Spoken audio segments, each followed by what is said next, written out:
Good morning, everyone, and a very warm welcome to each one of you. It is truly an honor to have you all here with us today for the grand inauguration ceremony of International Conference on Artificial Intelligence in Oncology 2025, organized by Vishwakarma University, Pune, in collaboration with Washington University of Science and Technology, USA, in association with Springer. I am Vedika Patil, a third year computer engineering student, honored and excited to be your host for this inspiring and impactful event. As we begin this remarkable gathering, it is only fitting to acknowledge the distinguished personalities gracing this occasion. To mark this significant moment, we are privileged to welcome Professor Dr. Siddharth Zabde, Vice Chancellor, Vishwakarma University, Pune, Dr. Shoreen Datta Roy, Director, Global Marketing and International Relations, Washington University of Science and Technology, USA. Professor Dr. Sachinandan Mohanty, Professor, VIT AP University, Andhra Pradesh, India, and General Chair, International Conference on Artificial Intelligence in Oncology 2025. Dr. Kailas Patil, Dean, Faculty of Science and Technology, Vishwakarma University, Pune, and General Chair, International Conference on Artificial Intelligence in Oncology 2025. Dr. Reshma Nitin Pise, Head of Department, Department of Computer Engineering, Faculty of Science and Technology, Vishwakarma University, Pune, and Program Chair, International Conference on Artificial Intelligence in Oncology 2025. A heartfelt thank you to all the esteemed dignitaries on the dais for being present at this conference. Your presence truly adds immense value to this gathering. With this, let us now turn our focus on the essence of this gathering, the International Conference on Artificial Intelligence in Oncology, ICAIO 2025. The integration of artificial intelligence into oncology has opened new frontiers in the diagnosis, treatment, and management of cancer. With advancements in machine learning, deep learning, and data analytics, AI has the potential to transform clinical practices, improve patient outcomes, and accelerate cancer research. The International Conference on Artificial Intelligence in Oncology, ICAIO 2025, aims to bring together world-renowned experts, researchers, clinicians, and technology leaders to explore the latest AI-driven innovations in oncology. The main objectives of the conference are explore cutting-edge AI technologies, foster collaboration between disciplines, discuss ethical and regulatory challenges, promote AI in cancer research, and provide networking opportunities. As we embark on this journey of knowledge and innovation, it is my privilege to introduce one of the esteemed institutions that has played a pivotal role in making this event a success. Vishwakarma University, Pune is a national offshoot of the Vishwakarma Group of Institutions, a legacy spanning more than 35 years. The university has been established as a state-private university under Government of Maharashtra Act in the year 2017. Being UGC approved, VU is authorized to design and implement its curriculum, conducting examinations and awarding degrees. Vishwakarma University received the Leadership and Management Team of the Year category in the prestigious Global Times Higher Education THE Awards Asia 2023. VU Pune has also earned global recognition for innovation and sustainability. Moreover, VU has achieved the following titles: QS iGorge Woori 2024, ranked first in India and 11th globally for social responsibility, 4th in India and 45th globally for entrepreneurial spirit. The Impact Rankings 2024, top 401 to 600 globally for SDG 6 and 16, 301 to 400 for SDG 9. U multi-rank, rated very good for student engaging and learning. National recognitions, top 10 engineering universities in India according to Times B School 2023 and awarded Emerging University of the Year 2020. VU stands for its academic excellence, innovation, and social impact. As we move forward, it is my pleasure to introduce our collaborator for ICAIO 2025, Washington University of Science and Technology, USA. Washington University of Science and Technology, established in 2008 and formerly known as iGlobal University, is a private institution located in Vienna, Virginia, USA. WUST is dedicated to providing high quality, career oriented education to a diverse student body, aiming to equip individuals with the knowledge and skills necessary to meet the challenges of emerging global industries. As we move ahead with this momentous occasion, we would now like to proceed to a time honored tradition, the lighting of the lamp. In many cultures, lighting a lamp symbolizes knowledge, wisdom, and enlightenment. The light represents the inner brilliance with each one of us, guiding us through the challenges and uncertainties. It also radiates hope, faith, love, and compassion, extending far beyond its physical presence. Now, without any further delay, it gives me an immense pleasure to invite our distinguished guests to formally inaugurate ICAIO 2025 with the traditional lighting of the lamp.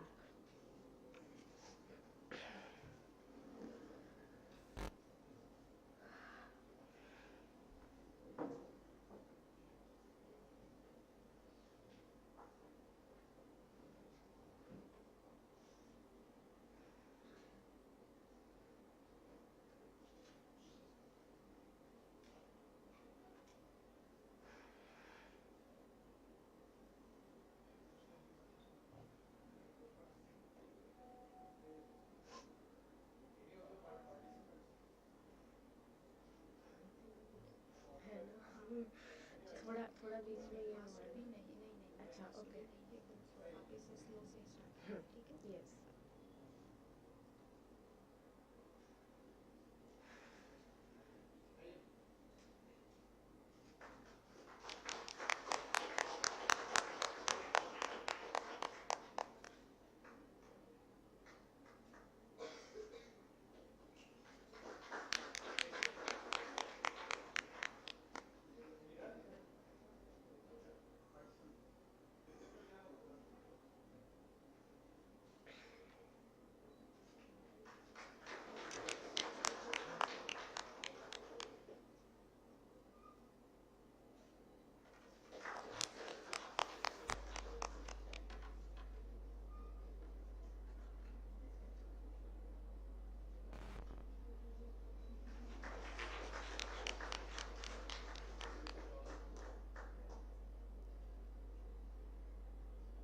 Thank you for gracing this ceremony with your presence. Lighting the lamp is a beautiful symbol of the ideas this ICAIO 2025 stands for: knowledge, progress, and enlightenment. We are truly honored to have you all here. As a token of our respect and appreciation, we present a symbol of gratitude to our esteemed guests. These tokens represent our heartfelt thanks to their presence and invaluable contributions to this field. We are honored to welcome and felicitate Dr. Shoreen Datta Roy, Director, Global Marketing and International Relations, Washington University of Science and Technology, WUST, USA. I would like to request Honorable Vice Chancellor Sir to kindly present the token of appreciation to Dr. Shoreen Datta Roy.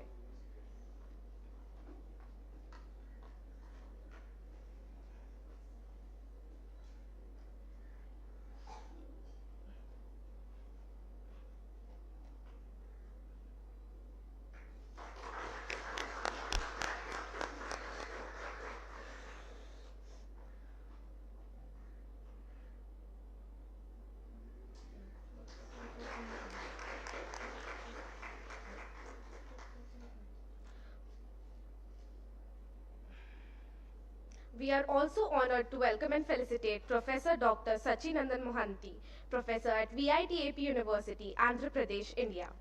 I would like to request Dr. Kailas Patil sir to kindly request the token of appreciation to Dr. Sachinandan Mohanty sir.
Moving forward in this celebration of research, it's my absolute pleasure to introduce Dr. Kailas Patil, Dean, Faculty of Science and Technology, Vishwakarma University, Pune. With over 18 years of expertise in teaching, research, and IT and data security, Dr. Patil has been instrumental in implementing ISO 27001, managing information security systems, and guiding over 50 students recognized by the Government of India for reporting critical infrastructure issues. He has conducted numerous cybersecurity workshops and is listed among India's top 15 cybersecurity researchers. Now I would like to invite Dr. Kailas Patil sir to share his valuable insights with us.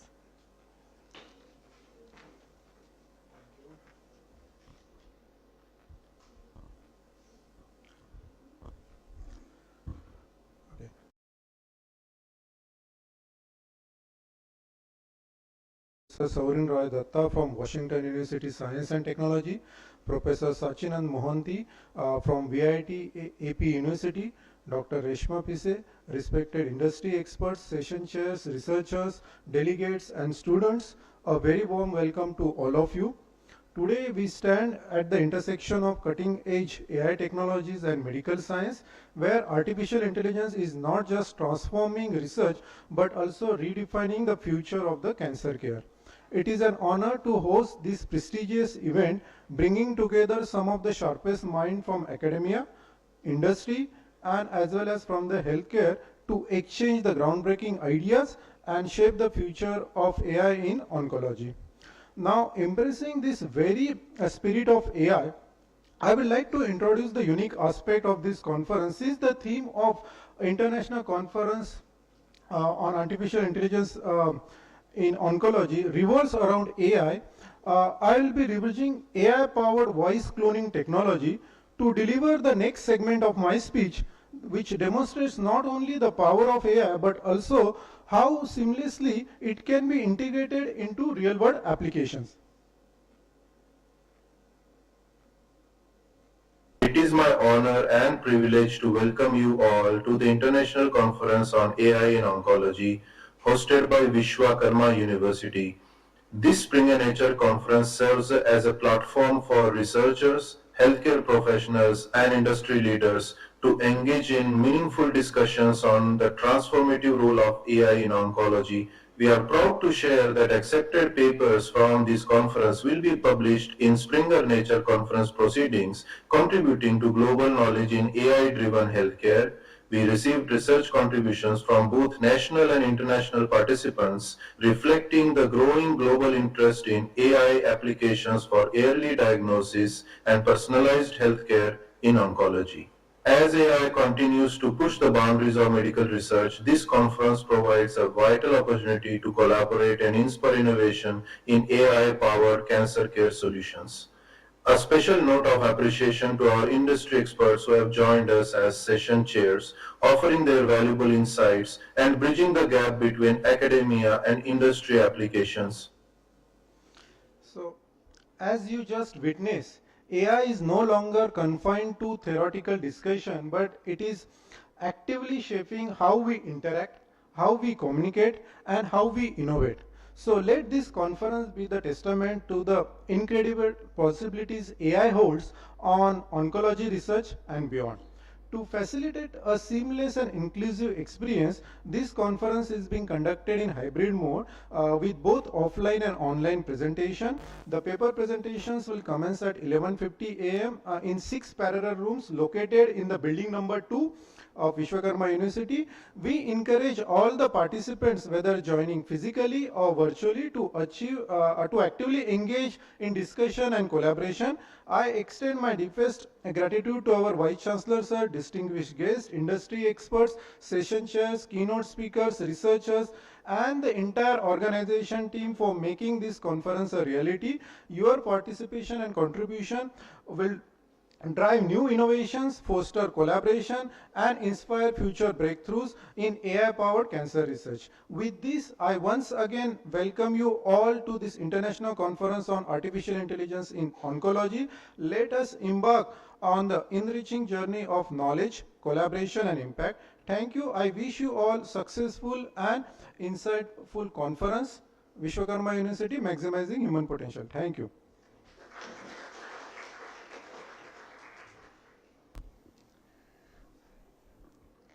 Thank you, sir, for your inspiring words. Your expertise will undoubtedly ignite curiosity and creativity in all of us today. As we move forward, it is our privilege to welcome our distinguished guest, Dr. Shoreen Datta Roy. He is the Director of Global Marketing and International Relations at Washington University of Science and Technology, USA. A certified career coach and engaging speaker, he has conducted career workshops at over 200 or higher education institutions across South Asia. With a mechanical engineering degree and a postgraduate certificate in general management from IIM Kolkata, he brings over 2 decades of experience in corporate and higher education sectors. He has worked with multinational companies like Autodesk, Sonata Software, and Kian Inclusive, and previously served as Associate Vice President at Adamas University, Kolkata. Before joining Boost, he was the program head at Universal College, Bangladesh. We are honored to invite Dr. Shoreen Datta Roy to share his valuable insights with us today.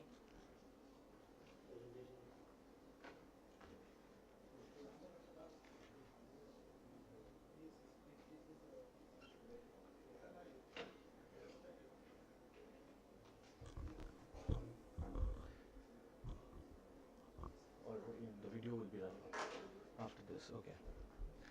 So, Honorable Vice Chancellor Sir, Professor Javade, Dr. Kailash Patil Sir, Dr. Mahanti on the desk, Dr. Pise, and all the honorable faculties and students who have come over here for the conference. It's a distinct honor to represent Washington University of Science and Technology at this prestigious conference focused on the intersection of artificial intelligence and oncology. Teaming up with Vishwakarma University, we are excited to launch a series of collaborative projects, beginning with the international conference here in India today. We look forward to organizing additional conferences both here and in WST, Virginia, USA, as well as initiating immersive projects that will benefit students from both institutions. Both Vishwakarma University and WST are dedicated to foster research-driven education and collaborative learning, all aimed at enhancing the well-being of the student community and humanity at large. As we gather as a community of researchers, clinicians, and innovators, I am eager to explore the groundbreaking ideas we will share today at the conference. Cancer remains a significant global challenge, impacting over 19.3 million people annually, with a mortality rate of 10 million patients. Major cancer include breast, lung, colorectal, stomach, and prostate cancer. This data highlights the pressing need for effective solutions. AI stands as a vital ally in oncology, enhancing early diagnosis, optimizing treatment plans, streamlining clinical trials, and improving patient care. The ongoing advancements in technology hold great promise for better outcomes in cancer treatment worldwide. Artificial intelligence has the potential to revolutionize oncology, and we are on the brink of transformative breakthroughs. As we embark on this journey of discovery, let us remain inspired by the incredible work being done in AI and its application in oncology. I am confident that research presented today at the conference will have a lasting impact, and we look forward to the insightful discussions and collaborative opportunities that will arise from the sessions. Thank you for your contribution, and let's anticipate a day filled with inspiration and innovation. Thank you very much.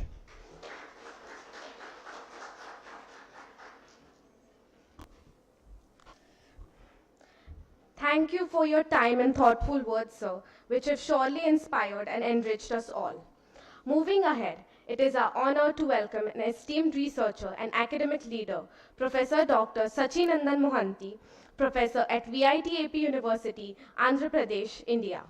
Dr. Mohanty has been recognized among the top 2% world scientists by Stanford University and Elsevier 2022 to 2024. He holds a postdoc from IIT Kanpur and a PhD from IIT Kharagpur, both pursued with the MHRD scholarship, Government of India. With great respect, we now invite Dr. Sachinandan Mohanty, sir, to share his insights with us. Please, sir.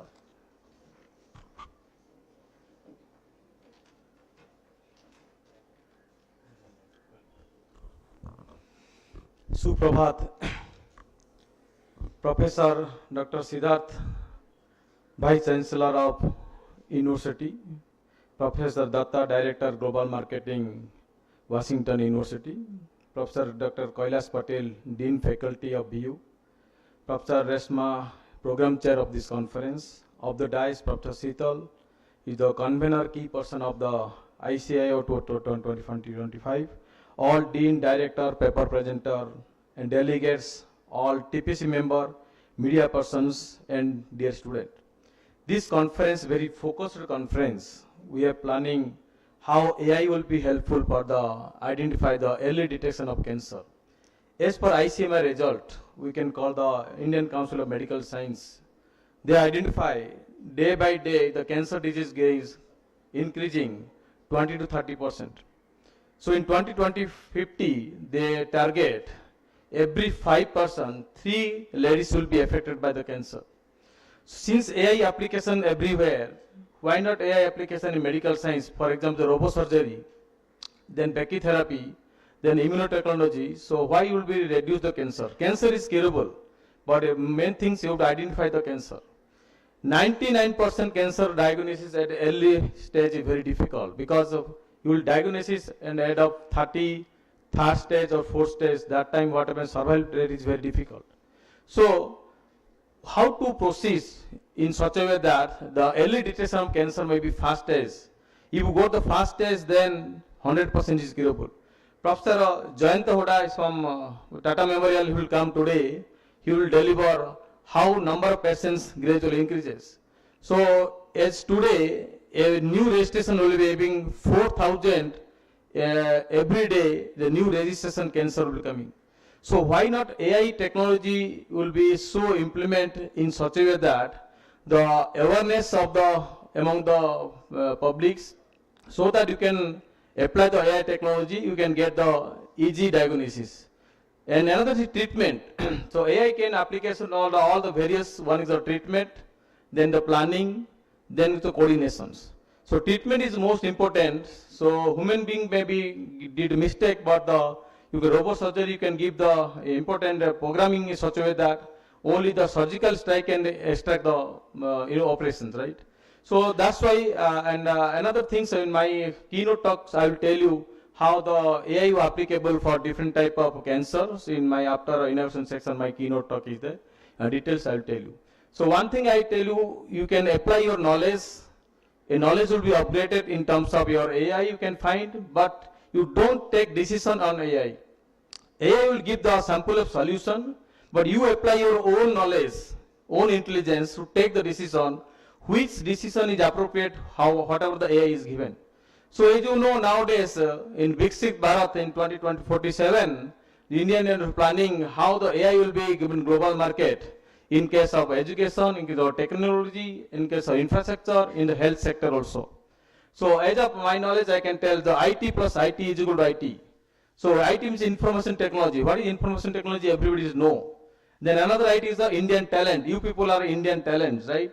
When Indian talent implement the information technology, we call the India tomorrow.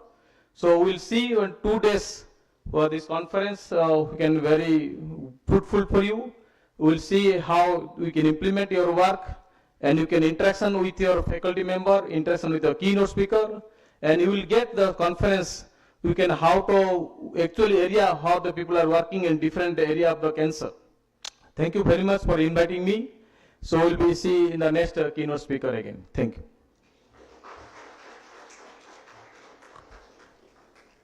Thank you, sir, for your valuable insights. Your contributions to research and academia are truly inspiring. As we continue, we have a special message from an esteemed academic leader joining us virtually. Dr. Tauhid Bhuiyan, Director, School of IT, Washington University of Science and Technology, USA, has been instrumental in advancing technology education and fostering global collaborations. His expertise in IT, cybersecurity, and academic leadership has influenced students and professionals worldwide. Although he couldn't be here in person, he has shared a special message for all of us. Let's take a moment to hear from him. Hello everyone, I am Dr. Tauhid Bhuiyan, a professor at Washington University of Science and Technology. It is my pleasure to extend my warmest greetings to all the distinguished speakers, researchers, and participants of the VU and WUST Joint Conference on AI in Oncology. Artificial intelligence is revolutionizing oncology from early diagnosis to personalized treatment strategies, and conferences like this play a crucial role in advancing research and collaboration. At WST, we are committed to fostering innovation in AI and healthcare, and we are proud to be part of this important initiative. I wish all of you a successful and insightful conference filled with meaningful discussions and groundbreaking ideas. Let's continue pushing the boundaries of AI for the betterment of global healthcare. Thank you.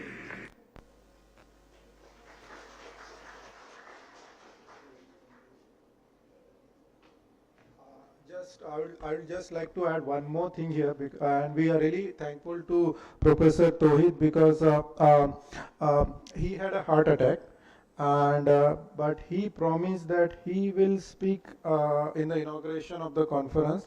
So just after 2 days of his attack, he went to the university to record this message, and he has shared that message with us. So we are really thankful to the commitment and honoring his word. So that is a great example.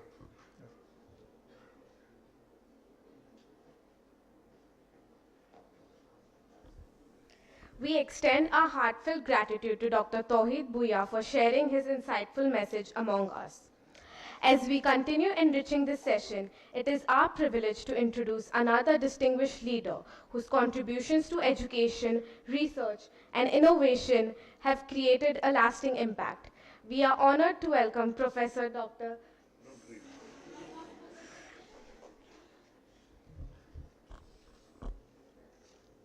Thank you. Sorry. Very good morning to you and happy Mahashivratri. Our Professor Kailash Patil, Dean Science and Technology, Professor Sachinandan Mohanty, Uh, he is the chair of this conference and he has traveled all the way from VIT AP. Dr. Shoren Datta from Washington University of Science and Technology. Director Research, Professor Paule. Professor Pise, Program Chair. Professor Sheetal Das is coordinating this entire event. All our faculty members who have been here on the holiday, our students and all my support staff. It's a great, I would say, privilege to talk in front of all of you and those who are in online mode regarding this conference, international conference on artificial intelligence in oncology. I'll tell you a few thoughts around it and I will carry forward what IT Cube that Professor Mohanty has already mentioned. IT, one is for information technology. I would say multiplied by Indian talent, multiplied by and relating it to Indian, I would say, use accomplishment, correct? So to achieve the Vikasit Bharat, right? And very well said, sir. And also another point of our own tacit knowledge that we have to bring in, even though the AI is there. So the point number one that I want to make here, and all of you know, is it's a well-established fact that AI is no more a tool, but AI is agent. AI has reached this state of being an agent. That means it has its own mind of its own, and it is said that it is an extension of your biological intelligence in the form of silicon intelligence, right? And therefore it is not the way the tools operate. The tools will follow what you say. They will follow your instructions. AI, because it is an agent, it is going to adapt to the situation, it is going to take decisions, it can set the sub-goals to achieve the final impact. And this is a great, I would say, milestone in the history of humankind. And using this very powerful means for the healthcare and typically the issue of oncology is a great step forward as an academia that we are embarking on. And in this conference, we try to bring in the scholars, practitioners together and move forward with bringing, ideally, that's what we would expect, is something that will change things on ground. And that's what, as a Vishwakarma University, all our participatory developmental model, we work with the real world problems, real world issues, integrate our faculty and students and scholars, and trying to make the change on ground in terms of addressing this real world challenge. In this, AI is something, a great means, agent that is going to help us, and we could leverage its benefits, right? And there cannot be any better, I would say, initiative than this kind of conference. I would like to urge all the participants and the students and our teachers, faculty members, look at this conference as an opportunity for networking, trying to work with different minds, diverse people from different cultures, different backgrounds, and embark on the journey of translating your ideas, your scientific thoughts that will appear, of course, in the papers, correct, and publications, but try to bring it to reality and translate it into reality so that it is deployed for the better cause, correct. And as Vishwakarma University, will be more than happy to support all these endeavors from Vishwakarma University as well as those who are researchers in bringing these ideas to practice. I would request the chair and all, let us understand and work on the TRLs, or technology readiness levels, try to reach technology readiness level up to maybe 5, 6 after technology acceleration. And we would like to ensure and commit to the researchers here that we will be more than happy to work with you, work with the respective hospitals, with the doctors, with the funding agencies or the private funding entities, which will help in reducing this idea to practice. Then we will see, yes, we have made something, some impact, some trying to bring some change on ground. Point number 2, the recently published report from Stanford University, 60 plus foundational models are from the US, 25 are foundational models in AI, of course, from Europe, 15 are from China. Unfortunately, India has none. So through such conferences, bringing these phenomenal minds together, we hope and expect and sow the seeds to develop our own foundational models in the context of what our country and our region needs, so that we can really take advantage of AI. This is the next emerging and critical technology, and that's what we can really contribute in Vikasit Bharat 2047. Correct, that's part. Point number 3, I really appreciate the efforts of our entire team in collaborating with, thanks to Springer Nature.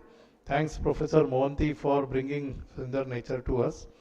I take this opportunity to really thank, heartfelt thanks to Honorable Chairman and Chancellor Abu Bakr Hanif from Washington University of Science and Technology, President Hassan Burke from Washington University of Science and Technology. They immediately agreed to collaborate, and they deputed Dr. Shoren Datta all the way from Bengal here, Pune. And that's their commitment, and no words to thank Professor Bhuyan, who is, Professor Patil said, he has a medical emergency, but still with this commitment. So with this kind of commitment from all the stakeholders and the doctors who will be here for this, let us embark on having our own product, our own technologies developed in the context of what is required, so that they are appropriate, they are adaptable, they are actualizable, and most importantly accessible to the people at large in our country and our region. I again thank all the members for relentless efforts, and I wish all of you enriching experience of networking, of gaining the insights, and also very important to say, it is the knowledge that you will get not from the chat GPT or the AI models, but knowledge you will acquire interacting with your colleagues, with the professors, with the scholars. That will be with you forever. I wish you all the best. Thank you so much.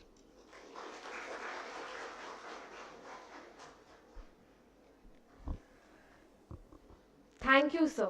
Leaders like you inspire us to continue innovating and pushing boundaries. Today, we gather not only to learn and connect, but also to commemorate this special occasion with a cherished keepsake, Conference Souvenir. The souvenir is more than just a collection of memories. It is a reflection of the hard work, dedication, and passion that have gone into making this conference a grand success. It captures the essence of our journey, featuring insightful articles, inspiring messages, memorable photographs, and heartfelt words from distinguished speakers and contributors. We would like to extend a heartfelt gratitude to everyone who contributed to this beautiful souvenir, the editorial team, writers, designers, and each one of you who shared your thoughts and experiences. Your efforts have made this keepsake truly special. Now, it is our honor to unveil the conference souvenir. We kindly invite all dignitaries to release the souvenir.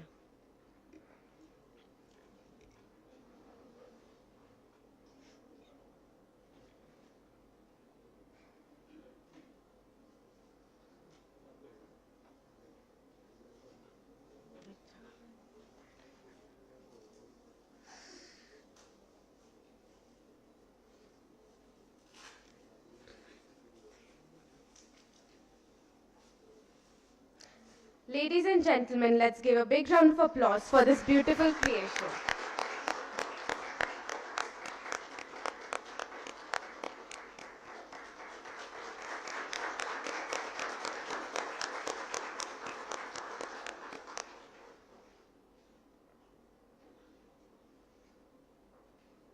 May this souvenir be a cherished memory of this remarkable gathering.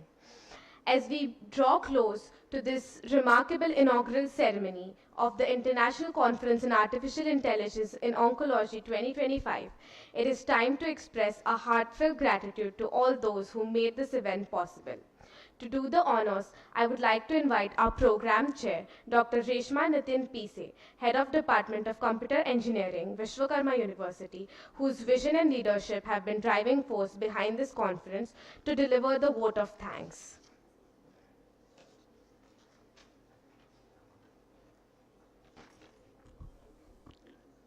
Respected dignitaries, honorable guests, and distinguished speakers, and dear participants, it is my privilege to propose vote of thanks on behalf of the organizing committee. First and foremost, I would like to express my sincere gratitude to our honorable President Bharat Agarwal sir for his leadership, vision, and motivating us to organize this international conference. We are grateful to our Honorable Vice President Dr. Vasudev Gade and Honorable Vice Chancellor Dr. Siddharth Zabde sir for their continuous guidance in shaping this conference. I extend my deep appreciation to Dr. Shorin Dattarai from Washington University of Science and Technology for the significant contributions in organizing this conference. My sincere thanks to Dr. Sachinandan Mohanty and Dr. Kailash Patil, General Chairs for this conference, for their meticulous planning and dedicated efforts. Special thanks to today's keynote speakers, Dr. Jayant Goda from Tata Memorial Center and Dr. Abhay Somni from Ruby Hall Clinic. A big thank you to all the authors, session chairs for their valuable research contributions. Our appreciation goes to the administration, system, electrical department of Vishwakarma University for their technical and logistical support. Special thanks to all the HODs, deans, officers, and the faculty of Vishwakarma University, especially the supporting staff whose behind the scene efforts are appreciable. We are grateful to the print and electronic media for covering and promoting this conference, helping us reach a wider audience. A heartfelt thank you to all our student volunteers whose commitment in assisting throughout the event is remarkable. I extend my heartfelt gratitude to the coordinators of this conference, Dr. Sandeep Thite sir and Professor Sheetal Das ma'am, for their excellent coordination and teamwork, and all the organizing team members for their relentless efforts and coordination. I once again thank you each and everyone. Thank you.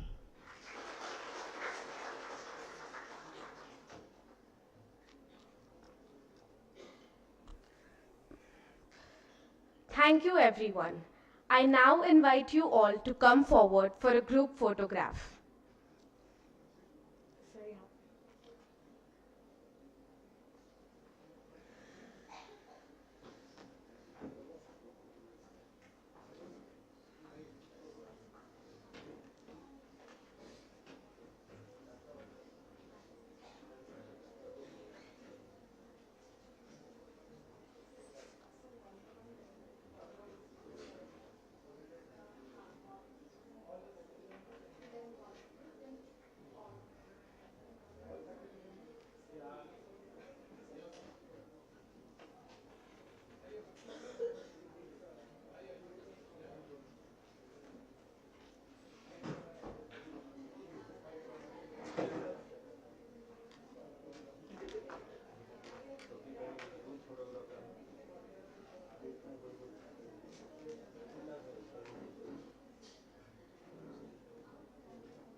I would now like to request everyone to please settle down as we are going to start a keynote session by Sachinandan Mohanty sir. अच्छा, इसके बाद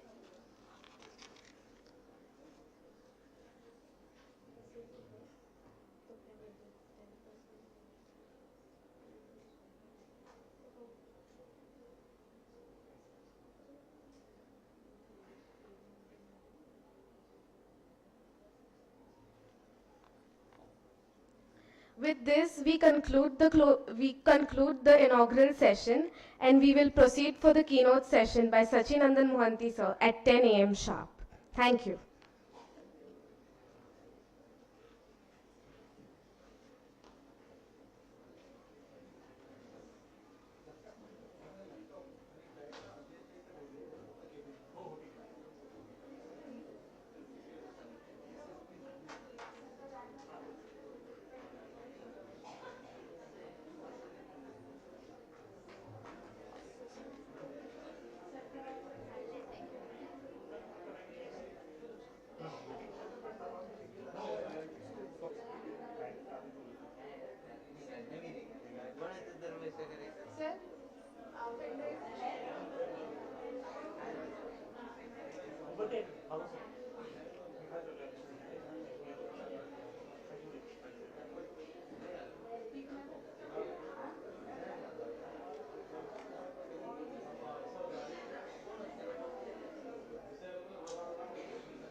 FIETE, EAI, Professor at VIT AP University, Andhra Pradesh, India.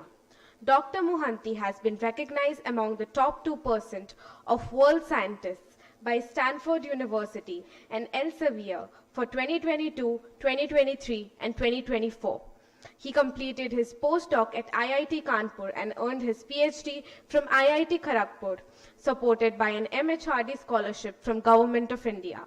A prolific researcher, he has authored and edited 42 books and published 241 research papers in reputed international journals.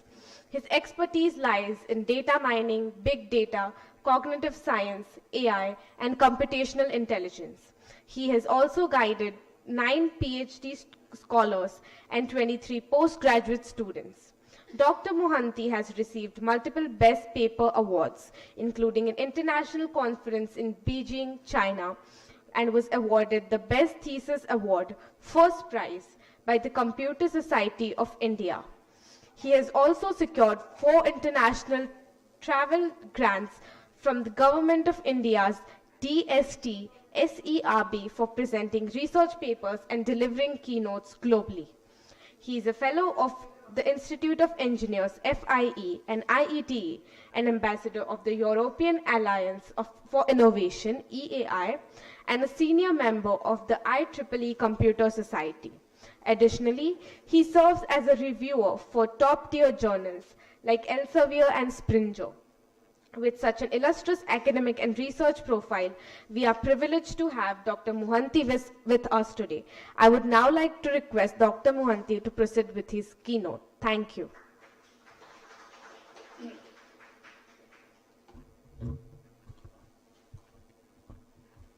So thank you for a brief, nice introduction. So let us come to the first keynote speaker talk on the conference ICAIO 2025. So today I'll deliver some of the AI application on oncology as per the publication is concerned. So basically how the AI tools useful for the early detection diagnosis and accuracy in terms of precision.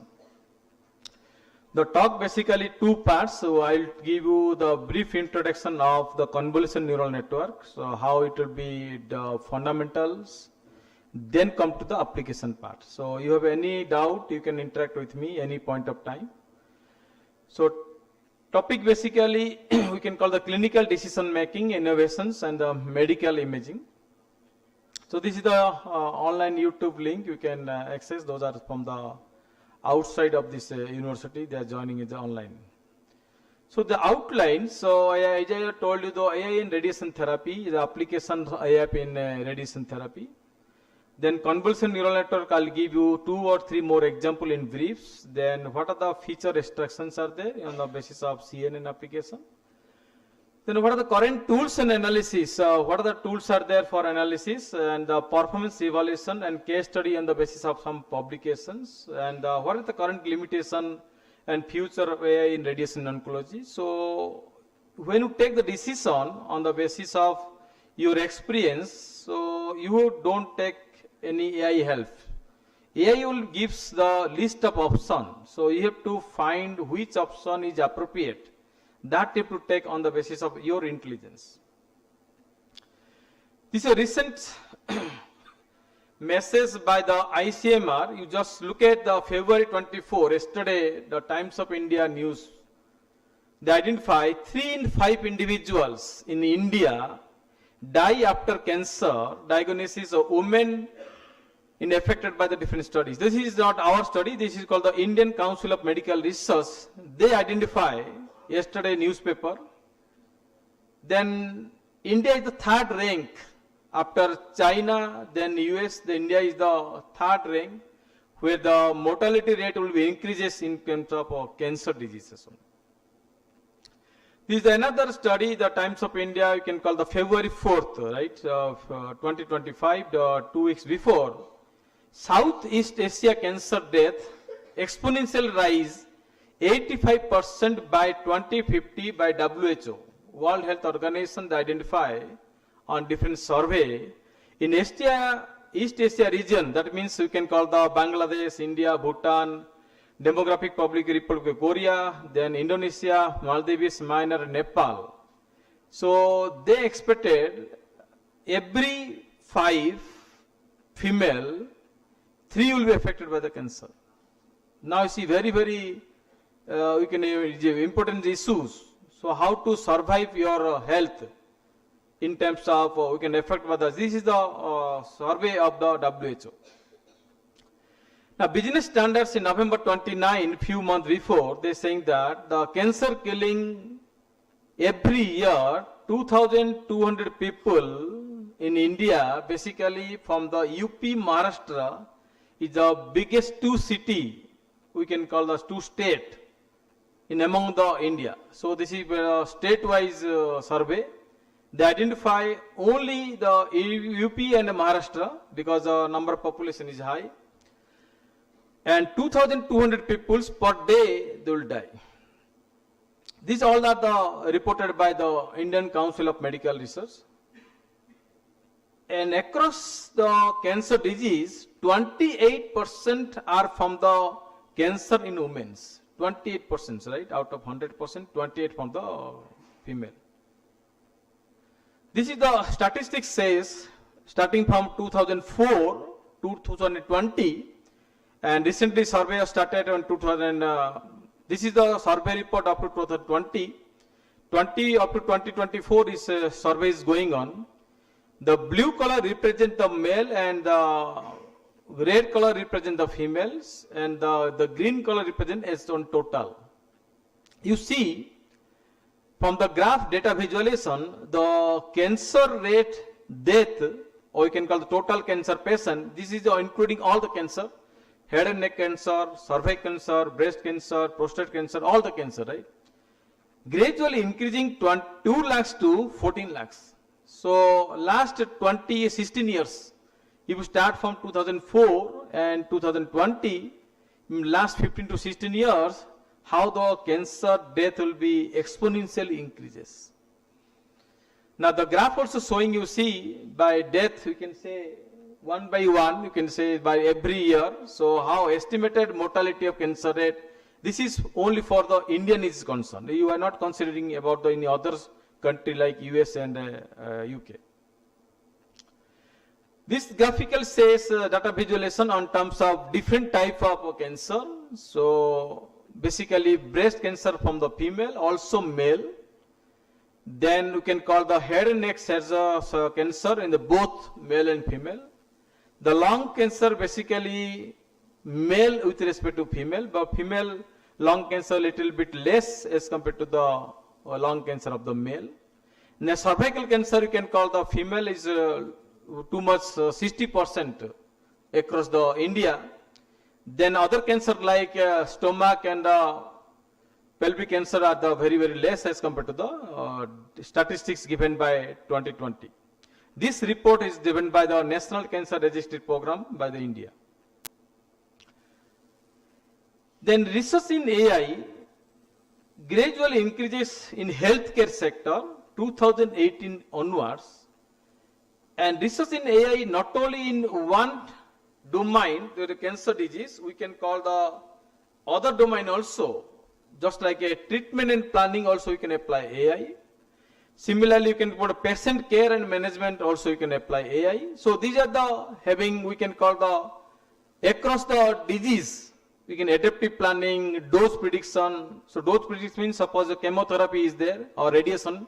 How much dose you can radiation? For example, a person having affected cancer or diagnosis cancer at age of 70 years old.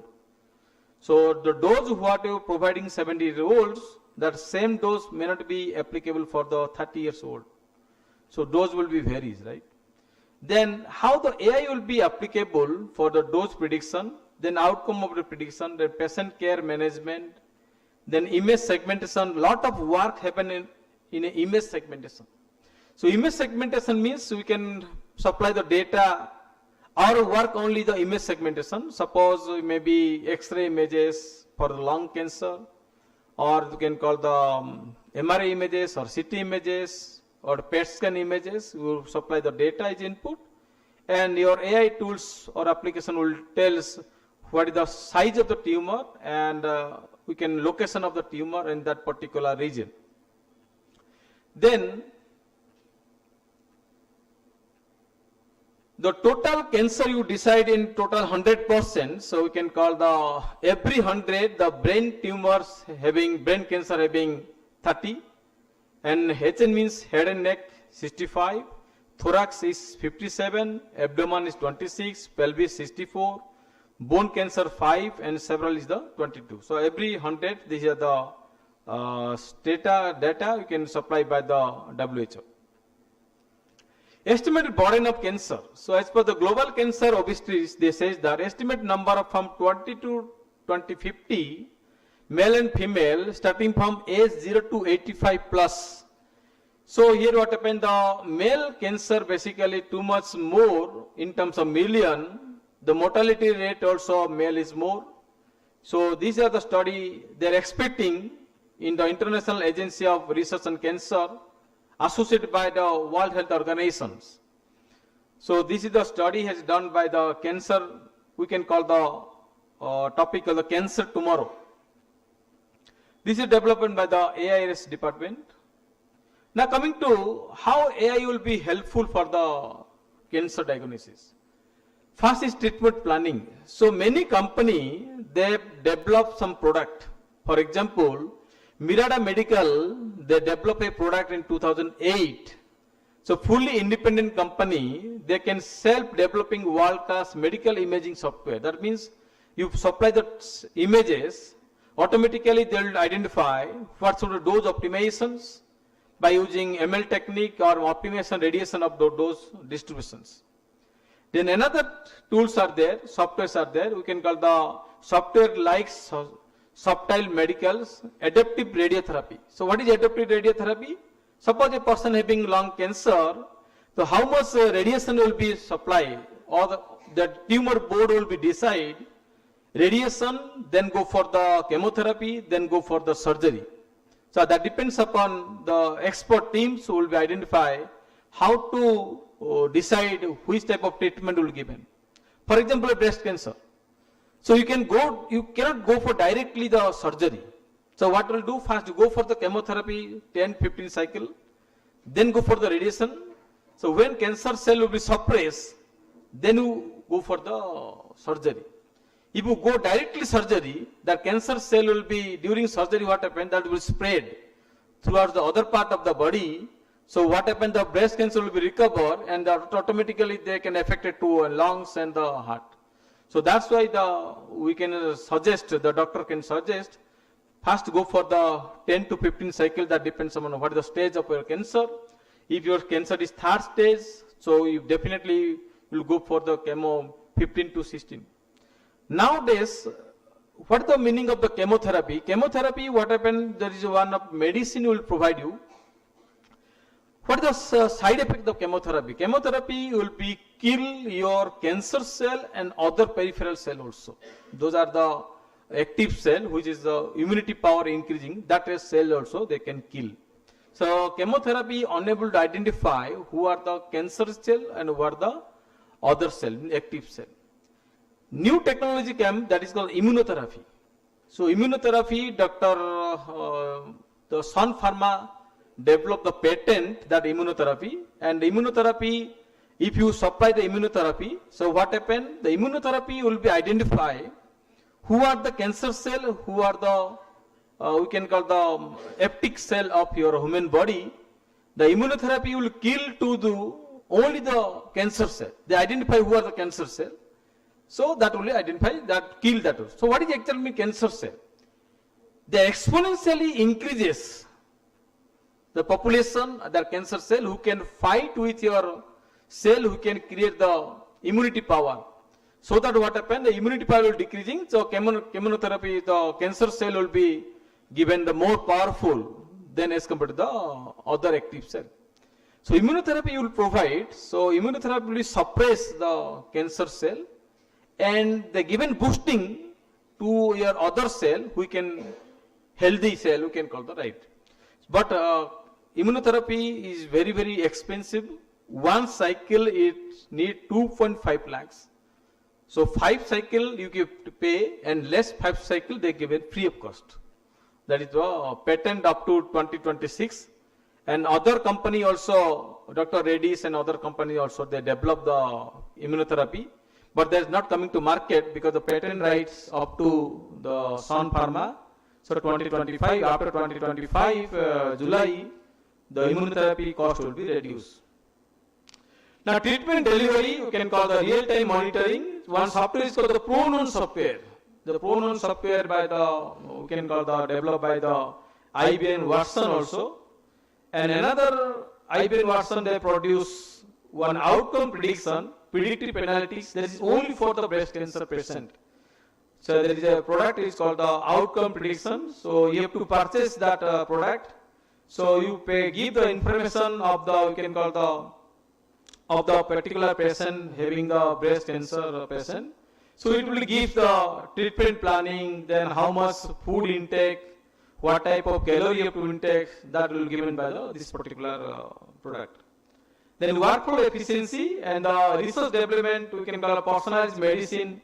AI help the personalized treatment based on the genetic, environment and the lifestyle factors. So why nowadays cancer cells are, cancer diseases are very much active? Only many factors are there, n number of factors are there. One is called the lifestyle. So nowadays what happened, the lifestyle is too much changed, right? So pollution, lifestyle, then you can stress, then genetics, many are there. So we can consider one by one. Still research is going on the cancer area. What is the challenge and consideration? The challenge is called the data privacy. So now you see Government of India, Department of Health says that the data should be in privacy in such a way that you maintain whatever the AI system is there, the large database, the name shouldn't be disclosed. You can take the attributes like your gender, age, and socio-demographic variable, but the name should not be disclosed. Suppose when I collecting the data in different software, different hospital, they given first terms and condition, the name should not be disclosed. So we suppressing the names, we can find out, if you name disclose what happened, lot of ethical issue will come. So that's why So data privacy is required. Then come to integration. So integration means when you integrate the training and adoption, how the carefully planning to complete the workflow in a particular object, we can call the AI in existing healthcare system. So integration is more things are required. Integration means the planning, coordination, training and adoption. The last one is the regulatory frameworks. So regulatory framework means the rapid advancement of AI technology. You have to regulation is there. Ensure the patient safety and efficiency of AI driven treatments. Now you see, when coming to the data, so data is most important. As you know, the garbage in, garbage out. So EHR means electronic health records. So what will do, you collect the data, then the data should be stored in a particular format, maybe in terms of Excel file, maybe in terms of CSV file. Then how to extract a particular data, so that is most important in medical records. You see all the medical records, you can, any hospital, the data is in the form of tabular manner. So the electronic health record, the moment you scan, so record means one employee ID or patient ID. So very carefully maintain the records. Otherwise what happen, the employee ID is X, the data of the another patient Y, it is create a lot of problem. Now the scanner, you can see the how to get the data. So data is most important for your analysis and AI tools. When you provide the AI tools, your data is most important. So here what is the basic things? The basic thing is identify disease is more important, then go for the diagnosis. For diagnosis what happened, already pre-plans are there. For example, we can call the fever. Fever is not a disease. Fever is a symptoms. Fever is not a disease, fever is a symptoms. Now, suppose a person having fever, identify the fever is more important because you are not going to develop a medicine, right? For example, you have a fever, there is a process is called the platelet count. In a blood, the platelet count is there. If platelet count is less than 40,000, that fever is nothing but a dengue fever. This is the biomark. Suppose the fever body temperature, every fever having body temperature, right? So urine infection fever, body temperature is also there. If dengue fever, body temperature is there. Malaria, body temperature is there. Typhoid, body temperature is there. So body temperature is not a biomark in this case. So everywhere body temperature is there. But how to identify which fever you have? What type of fever you have, right? So once you identify the fever, medicine is already there. You are not going to develop a medicine. Similarly, whether you have a cancer or not, so all tumor is not cancerous cells, remember. So is it cancerous cells? Then is next stage, what is the stage of your cancer? If there is a lot of stages, so first, second, second A, second B, third, third A, third A, B, third C, fourth, fourth A, fourth B, fourth C, like that. So that depends upon what type of symptoms you have. So generally what happens, why nowadays cancer patients are too much high? Because people are unable to identify the cancer at a fast stage. Cancer is 100% curable. Today also doctor saying cancer is curable if you identify the fast stage. But generally what happened, why mortality rate is increasing? So WHO has a lot of concern here. Mortality rate is increasing because the people are getting or patients are getting identification of cancer, not early stage, is auto end stage, means fourth stage or third stage. So why this happen? First is awareness. People are having the poor people, so those are saying very, very rural, they don't know what is the cancer does means. Many people. So that's why awareness is most of the important feature. Now coming to the data, when you data put in Excel file or CSV file, CS stands for comma separator value, you all the file, you have to data driven research. When you go for AI from the oncology, there are a series of steps you have to remember how to do the research. First is hypothesis driven. What does mean hypothesis driven? You have to identify your hypothesis, right? On the basis of hypothesis, you have to collect the data. Now few people are doing research. So research means first you identify, as I already told you, the problem identification is itself is research. Those are doing research, I am suggesting one thing. Identify the problems once you completed, your 70% research complete. Now what will do, there is two things, one is called lock and key.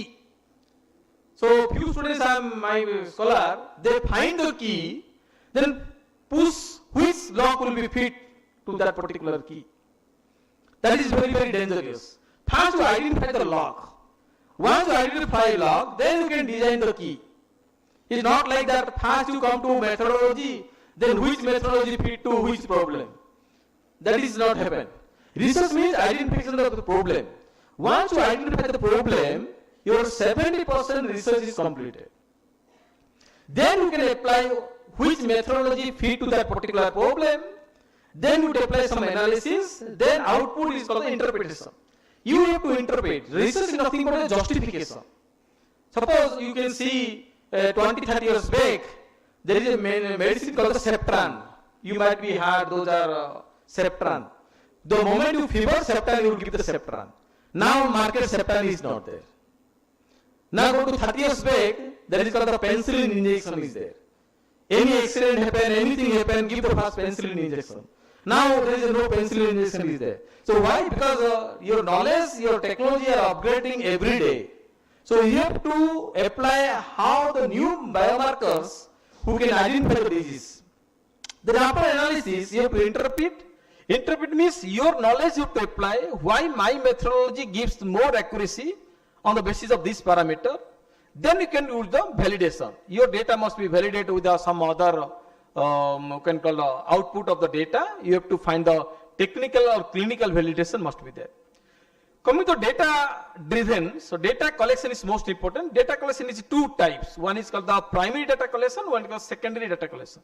Second data collection is the data is already existing. You just open your laptop and download all the data.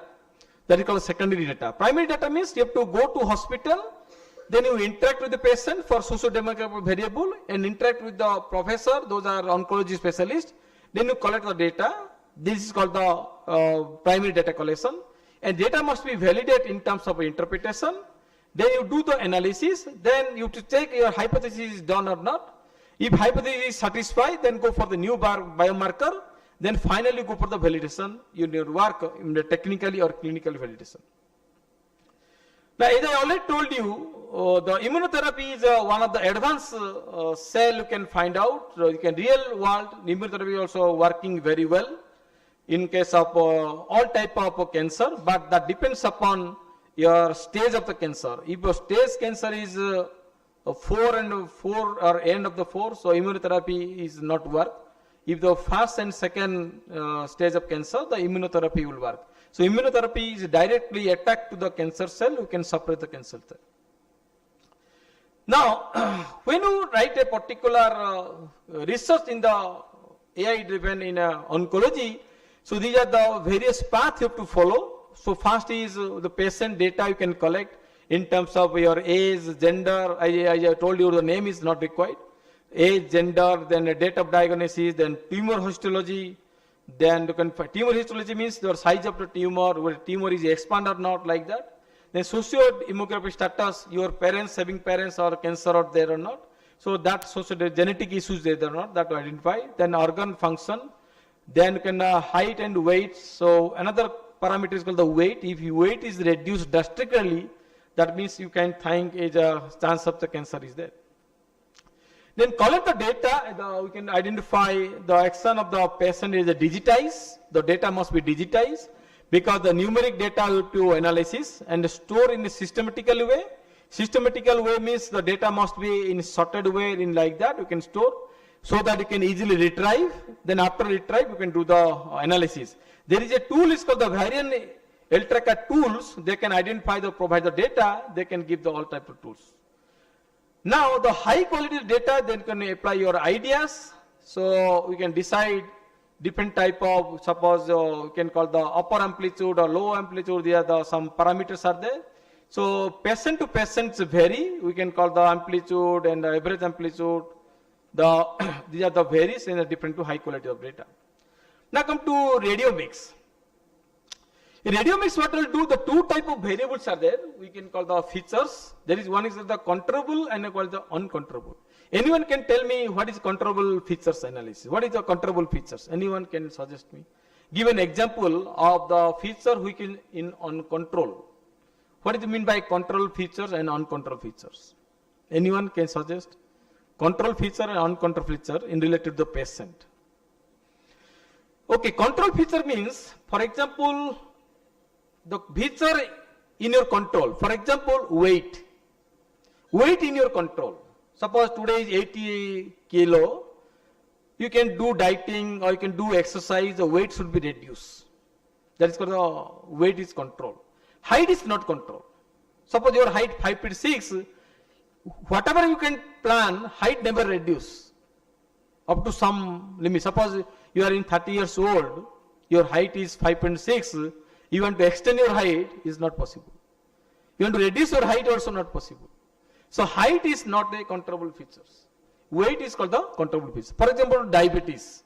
Your fasting blood sugar, suppose 130, that may be reduced to 110, that is called controllable. BP also controllable, right? So those features are called the controllable features. Then in more interval. So some features are there which is beyond your control, right? So we can call this called the uncontrollable features. One is called the height, like that. Many features are there which is not your control. Then the qualitative features are there in a medical images like immunotherapy, tomography, CT images, MRI images. Now the new concept is called the PET scan images. But PET scan images is too much costly. Everyone not affordable. The cost around 25 to 30,000 in private hospital. In government hospital, you take around after 3 months or 4 months. That time your cancer will be go to second stage to third stage. So some images are there. You can call the radio images. Now coming to the core part of this, we can call the convolutional neural network, how AI applicable in your cancer diagnosis. So first part is called the autoencoder. What does mean autoencoder means? Autoencoder means is a higher version of artificial neural network. What are the features we are giving to the autoencoder? An autoencoder having some input layer, hidden layer and the output layer. Hidden layer is called the bottleneck layer. What exactly is doing the autoencoder? Automatically they encode your data, that is called compressed information in bottleneck, then expand the same information in output layer. But here one thing you remember, the size of the input layer must be equal to the size of the output layer. Now why? If you are not equal, what happens? The basic most important feature you are going to lose. That's why what are the input feature were given, the output feature must be same. So what happened in between input output? The feature will be strengthened during compression and decompression. In case of bottleneck, output will get more valuable information with more valuable data as compared to the input information. So this is called the encoder technique and called the decoder technique. So many type of autoencoders are there. We call the stack autoencoder, deep autoencoder, shallow autoencoder, then under complete encoder. So many type of encoders are there. But thing is that which type of encoder is applicable for which type of data, that you have to apply. These are the steps of the autoencoders, as I already told you.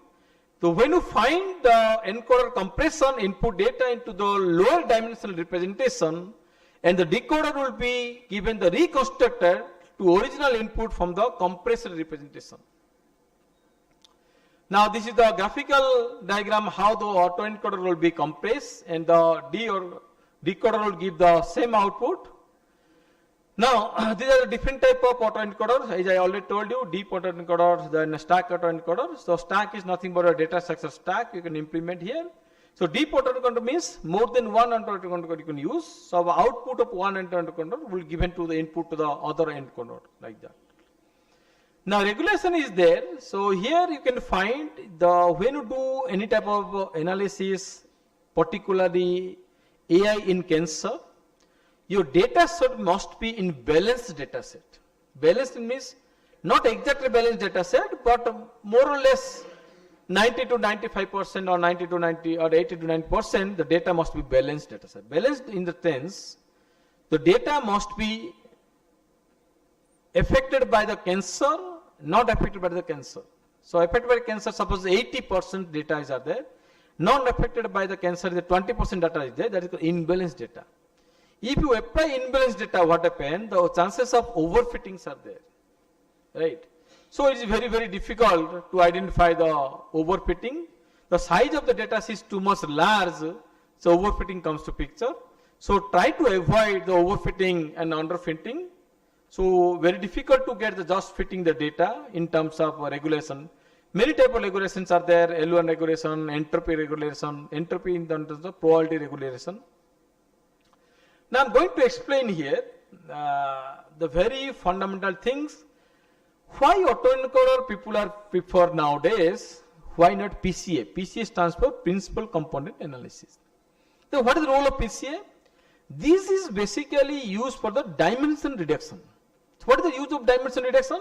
Suppose you have your dimension, suppose 100. So this 100 dimension is very difficult to in terms of data visualization, in terms of we can call the graphical representation, in terms of also we can call interpret the result. So I am going to explain here a simple example that is called the binary. So in this case what happened? So let me explain here how it will work here. So these are called the binary images. You see, these are the binary images. How many images are there? Pixel value, 8 images are there. The green color, the 8 images, right? So this is a 0, 1, 2, 3, 4, 5, 6, 7, 8. 0, 1, 2, 3, 4, 5, 7, 8. Any doubt you can ask me, right? So this pixel value is equal to 3, 4. I written here 3, 4. Similarly, all 8 pixel, I typed 6, 5. Got it? Now, I take the summation of all numerator and denominator. So 3 plus 4 plus 4 plus 4 plus 5, like that I can add and divide by 8. I got the 4.5. Similarly, here also I can take the add and divide by 8. I got the 4.5. This mu x represent the mean of x,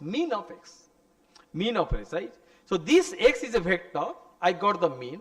So what will do? This mean you subtract from each pixel. Suppose what is pixel value? First is 3, 4.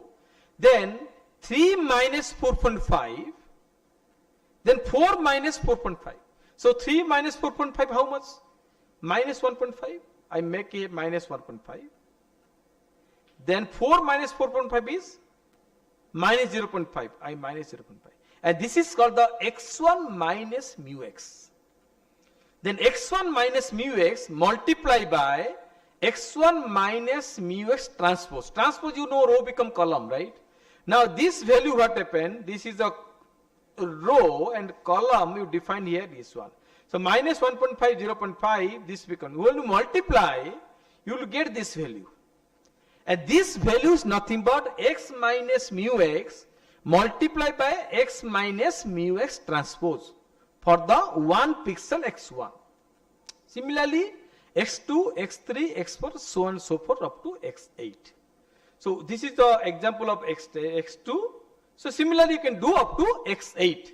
Once you got all the pixel value after subtraction with your mean value, then take all the summation. The summation divided by 8 will got the covariance matrix. That is called the CX. C stands for covariance matrix of what? Covariance matrix of this input data X. Right? Now once you get this covariance matrix, so what is the 2 dimension is there here? I apply here lambda. Lambda is called the eigenvectors. I want to find the eigenvector value. So 2 data, you can do 2 equation. You can find the lambda is equal to this one, lambda 2 is equal to this one. Now after getting this lambda 1, lambda 2, you have to impose this lambda 1, lambda 2 in the same pixel. When you multiply this lambda and lambda 2, I just eigenvector will put here E2, I put E1. Now very interesting thing you see, after impose the lambda vectors, we can call eigenvectors, impose the original image, what is your interpretation? Now look at here, all the data points are towards the E1. You see all the data points are towards the E1. This is the only direction towards the E1. That means this eigenvector is more valuable. We can explain all the variance of the data rather than the E2. Now similarly, the output of the data, you can see the original images. This is not related to the cancer. The original images. By using one principal component, you will see the output is not prominently visible. By using 5 principal components, it also less prominent visible as compared to the input output. If you use the 25 principal component, you see original picture more or less equal to the output pictures. So more prominently visible. What the problem is here? The problem is that if data is linear fashion, you can apply the principal component analysis. If data is non-linear, suppose the data set like this. So this pink color is nothing but a PCA. If data is non-linear, so PCA becomes silent. So for that, we can call the autoencoder comes to picture. You see the green color, how they can distinguish all the data feature in terms of autoencoder. Similarly, another example, by using the handwritten organization, so this is the very cited paper, around 2000 citations are there. So in this study they have done the total training images is equal to 60,000, test images 10,000. So this is the handwriting, suppose you write 0 like this, I write 0 like this, similarly some 0 may be different like this. So 0 to 9 is a 10 different parameters are there.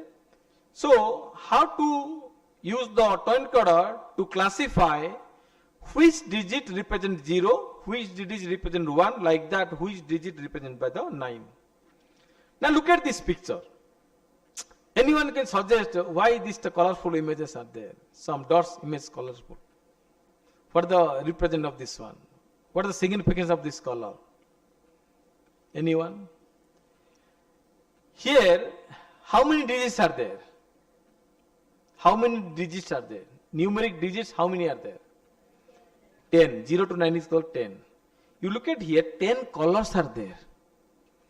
10 colors are there. When you data visualization apply, the data visualization in terms of different color, right? Now you can see the very dark red, I represent the 0, very dark blue, I represent as a 9, right? So similarly, here I cannot put 0, 1, 9 like that.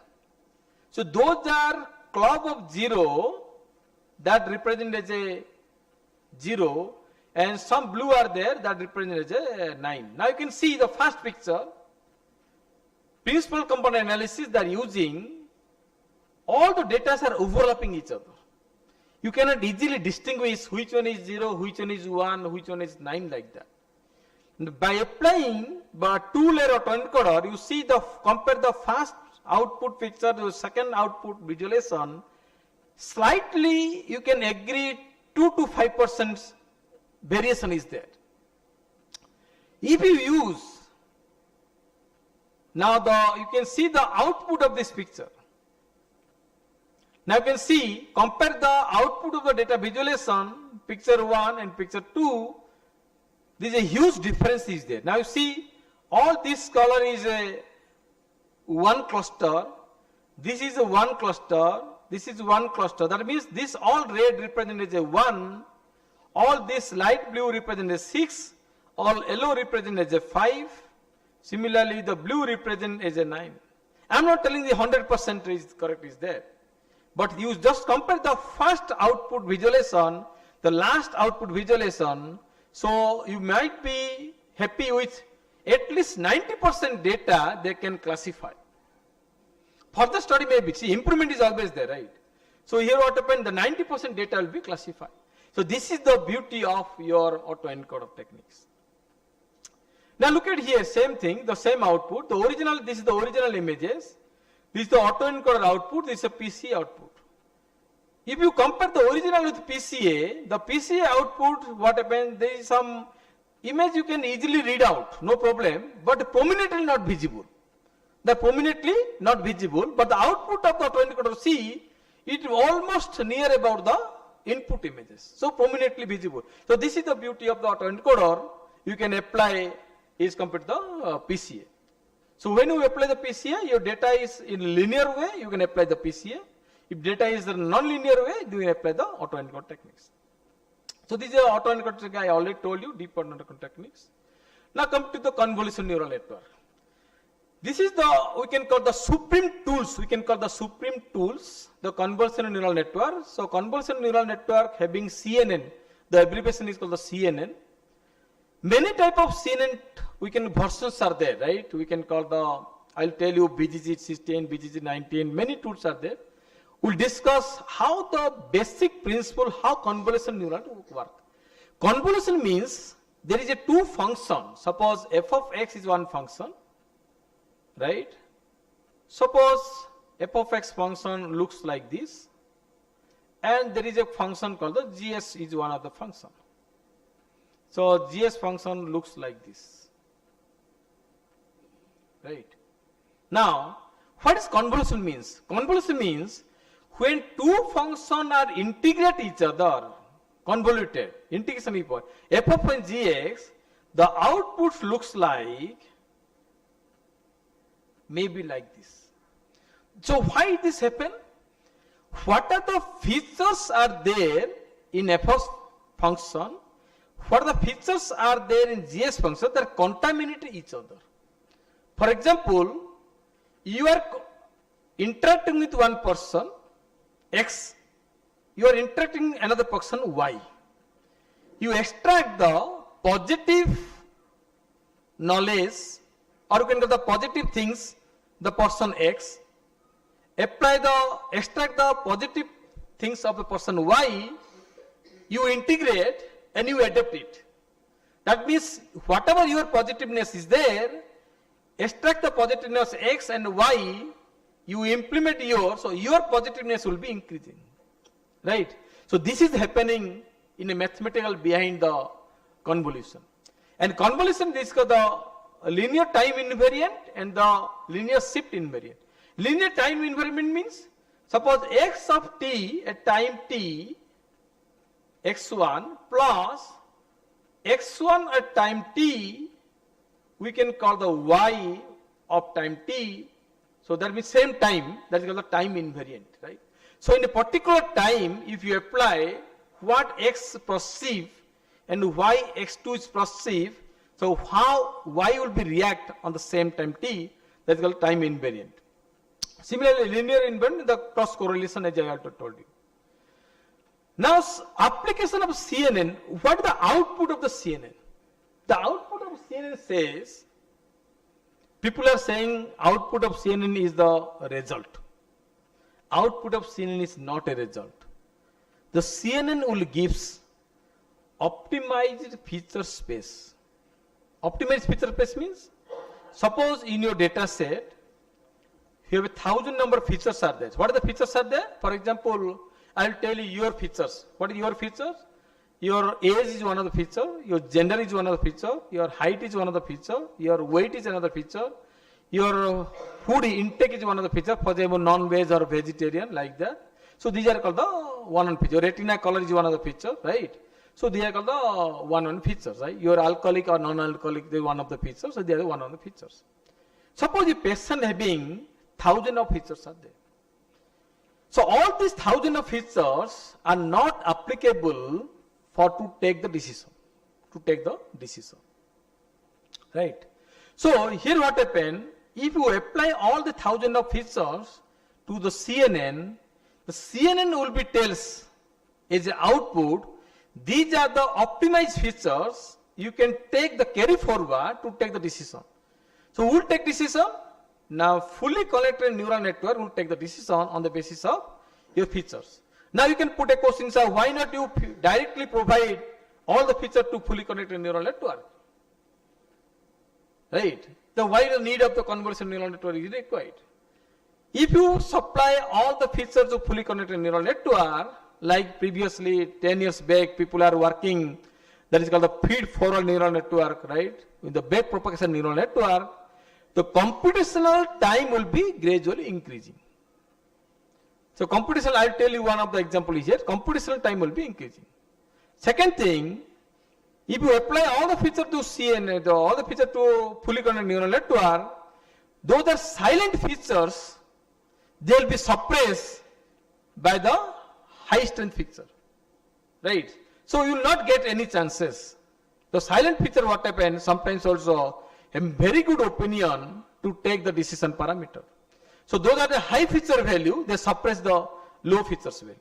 So that's why the convolution neural network will give the opportunity to all the features to participate in the event. So that what happen, everyone will get the participant. So that is only the main activities of the convolution neural network. There is a series of convolution neural network tools are there. One is nonlinearity, pooling, convolution. I will explain. So this part is nothing but convolution. Now you see, this is a fully connected neural network. So this is called the output of the CNN, right? And the output of CNN you supply to fully connected neural network, and the fully connected neural network tells a decision whether which class you are. Suppose you are 2 class, 3 class, like that. 2 class means whether you are affected by the cancer or not. 3 class means if you cancer, what is your stage? Stage 1, stage 2, stage 3, like that. Now, in a 3D convolution visualization, you see there is a RGB images are there, red, green, blue images. So this is the size of the frame you can define. That depends upon the kernel size. And kernel size you can define the number of kernels, that up to you, how many number of kernel you can filter. 2D you can call the filter, 3D you call the kernels, right? Then output feature map will be the 32 and 32 and 10. Why? Because 10 is number of kernel. Each kernel having 32 into 32 features are there. Now here, you see, what are the gray level features are there that will extract and put in a next level so that the dimension will be reduced. Now look at another example. You just look at the diagram. I think the diagram is visible. In the diagram what happened, some boards are there, right? Some boards are there, some waters are there, greenery is there, right? So fields are there. Now the question here arises, what does mean the pictures represent? By applying some convolution method, the output says dog is equal to 0.01, cat is equal to 0.04, boat is equal to 0.94, bird is equal to 0.02. What is the interpretation of this one? Interpretation says that, what are looking in that picture, boat is equal to 0.94. What does it mean? The 94% probability that look at a boat. So 0.01% probability, it looks like a dog. So this is your interpretation, out of which one is the highest probability that you take the decision. Here AI will not work. What AI gives dog is equal to 0.01, cat is equal to 0.04, boat is equal to 0.94, bird is equal to 0.0. That is AI gives output. But your human intelligence you have to apply. So no, on the basis of 94% probability, I will go for the boat. So what are the look at in the picture, that is called the boat. Now coming to pooling, I will come into later pooling, not now. So I will come to these images. So this is a beautiful animal.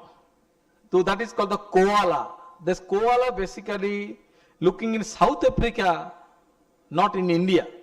You cannot get any zoo, koala you cannot get in. So you will get the animal in the South Africa region. Suppose this type of image I given the input, I want to, my hypothesis, it should be the koala. So what will do, you take the image size, suppose image size is equal to 1920 multiply 1080 pixel size multiply by 3 RGB, the color images. In the first neuron, if you apply the fully connected neural network, now this type of all the feature you given as input. Now you see, if you multiply 6 million, you are providing as input to the fully connected neural network. If you apply one hidden layer, it will give the 4 million. So total output will be, total processing will be 24 million data points. If you apply these 24 million data points to any neural network, so neural network will give the output after 6 months. It's very, very difficult. So computation complexity is too much high. So what CNN tells, these images you make me divide into several parts. You go and divide into several parts, right? Go and divide into several parts, right? Divide. Then you extract the eye, the koala eyes, and beautiful nose and ears, you extract it. Then you supply this in a particular CNN architecture. If it belongs to koala eyes, yes. Koala nose, yes. Ear is no, yes. Hand is yes. Leg is yes. Then integrate it. Plus, integrate it. And this is called the koala head. Once head is identified, your 90% work is identified, irrespective of the body. So we can call, yes, is a koala picture. Now how it mathematically works? You have to deploy the filter size always in odd size. I will tell you why odd size. This is my input images, this is a filter. You multiply this filter, this is minus 1, 1, 1, 1, then 1, 1, like that. I then take the 9. Why 9? Because total filter size is equal to 9.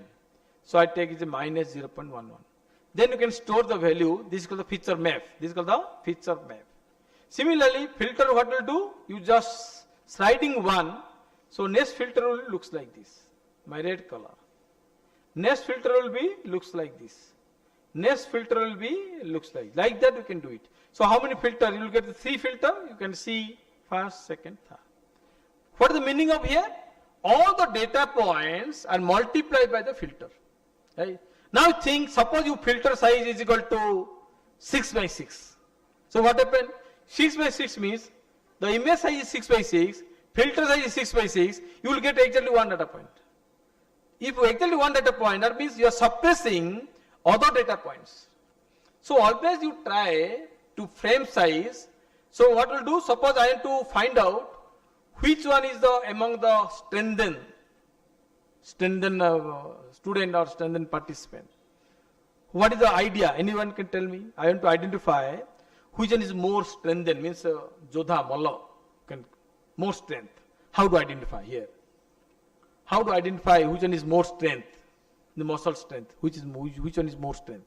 How to identify? Any idea? How to identify? I cannot identify by face. I cannot identify by seeing by the physical body. So what will do? I randomly call 2 persons. Then you can fight each other. You can fight here. Who will be win? I'll keep. Who is lost? Please go out. So suppose 100 persons are there. So 50 pairs I got it.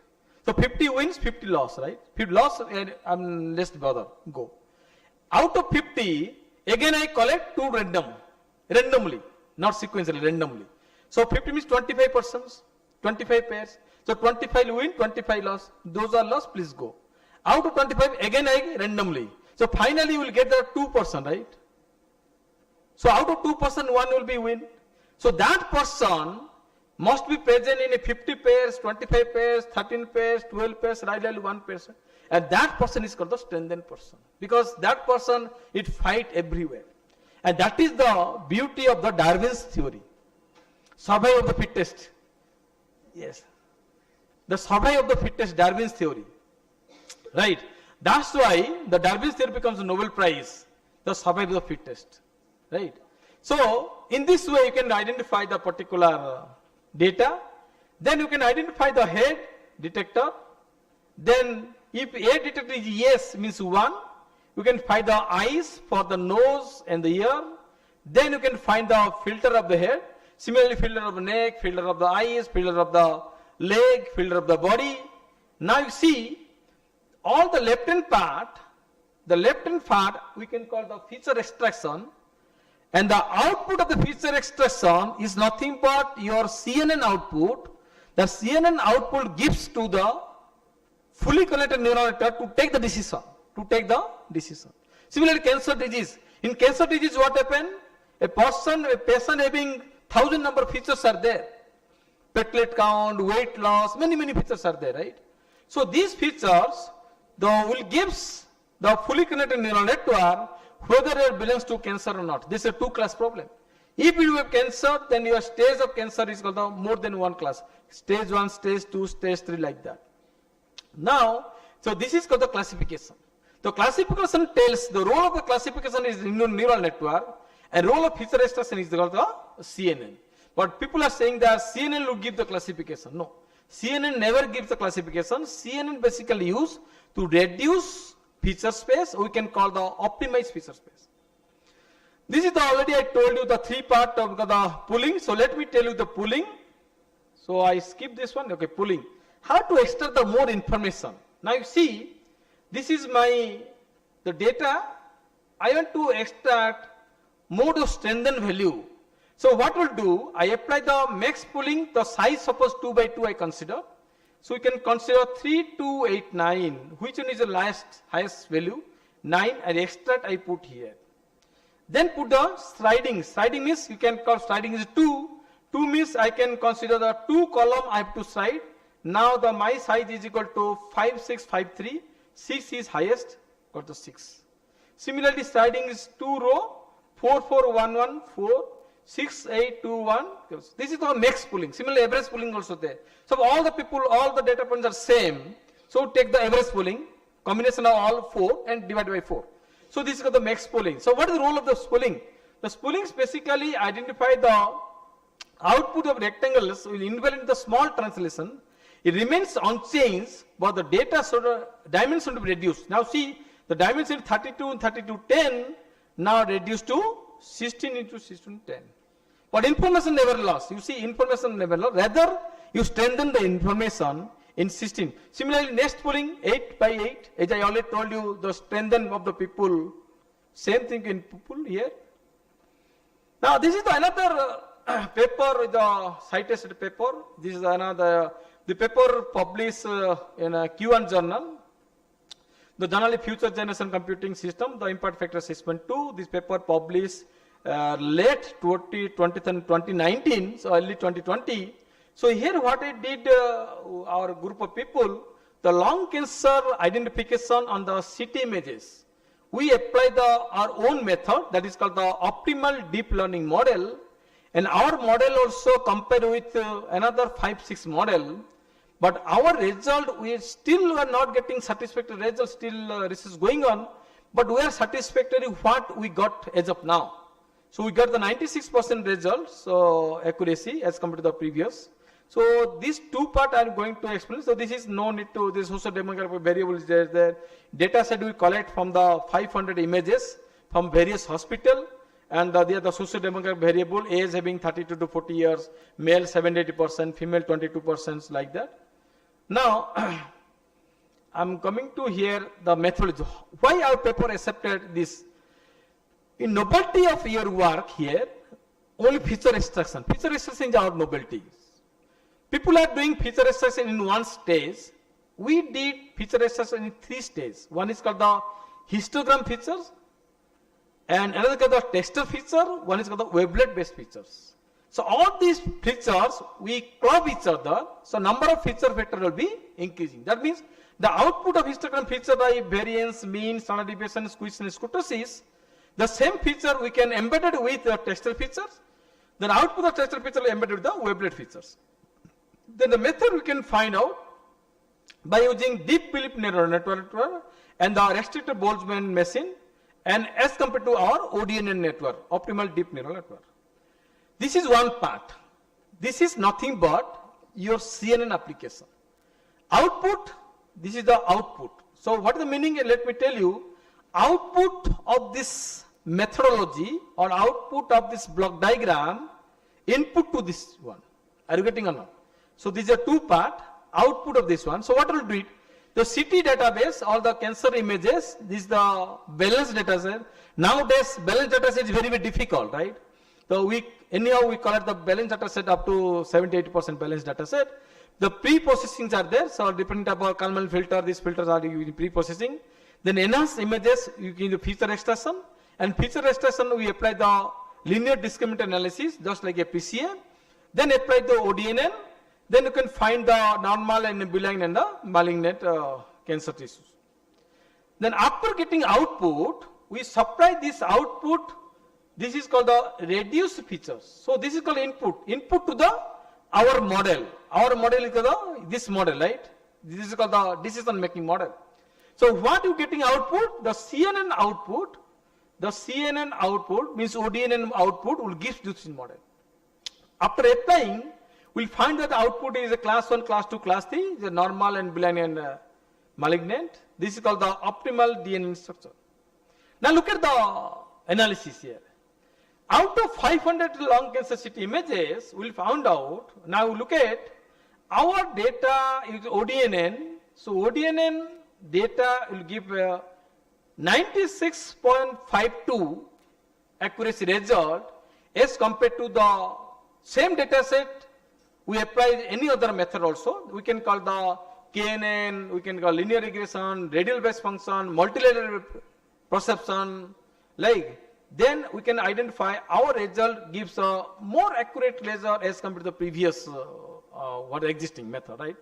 Now, we also validate our data in terms of K-fold validation method.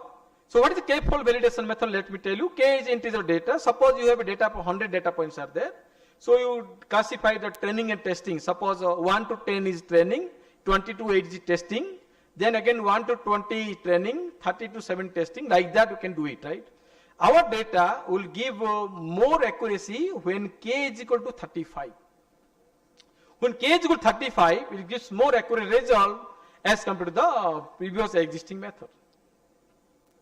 So our conclusion is that being a data scientist, we can propose this method to the other experts. So that expert may be given the list of solution. So now expert will take the decision whether this is the appropriate solution to take the decision or not. So like the Professor Jayantul sir is the expert clinical, so he will be explaining. We will provide a data science to Professor Jayantul sir. So these are the possible solutions. On the basis of the current scenario, Dr. Jayantul sir will be take whether this is appropriate or not, right?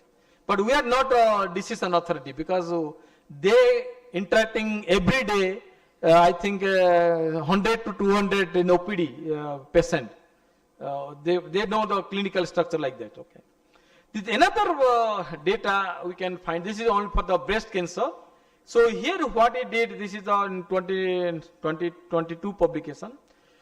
So this is previous is lung cancer, now this is breast cancer. So here what it is, we are not comparing with any other ring structure. We are comparing in CNN having many structures are there, right? So in structure.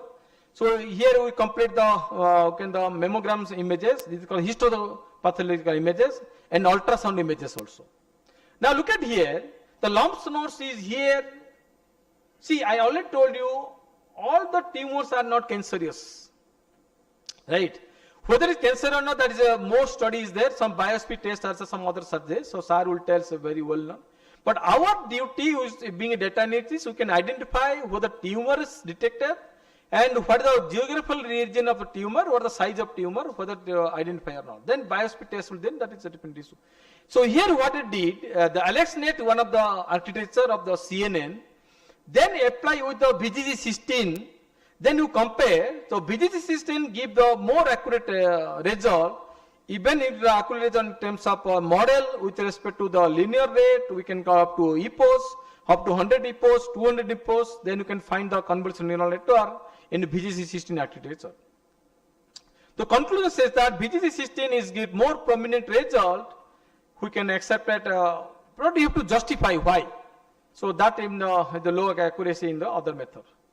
Then another method you can call early detection of lung cancer CT images. So here we apply the other method, that is the fuzzy C-main method. What is the use of fuzzy? Fuzzy basically tells the linguistic variable. Those are linguistic variable. It's very difficult to analyze the linguistic variable. For example, how to define good? Can you define good? tall. What is the meaning of tall? So you can say that those person having 7 feet height, they become tall.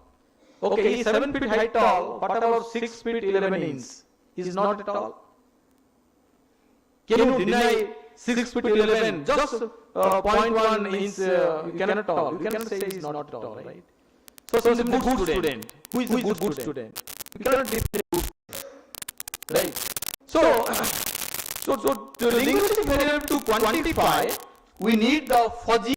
The fuzzy is the best tools to quantify the linguistic term. We apply here quantify by linguistic term. Then this output by applying the, in other method can the support machine, then the KNN and logic regression we did, then we apply the features here, gray level coherence matrix we consider, and then we got the same data set, the 500 data set what I did in 2019, in disease 2020 journal publication, and the 98, so little 2% increasing the accuracy in case of gray level coherence matrix. This is the flow diagram how we did the long cancer detection.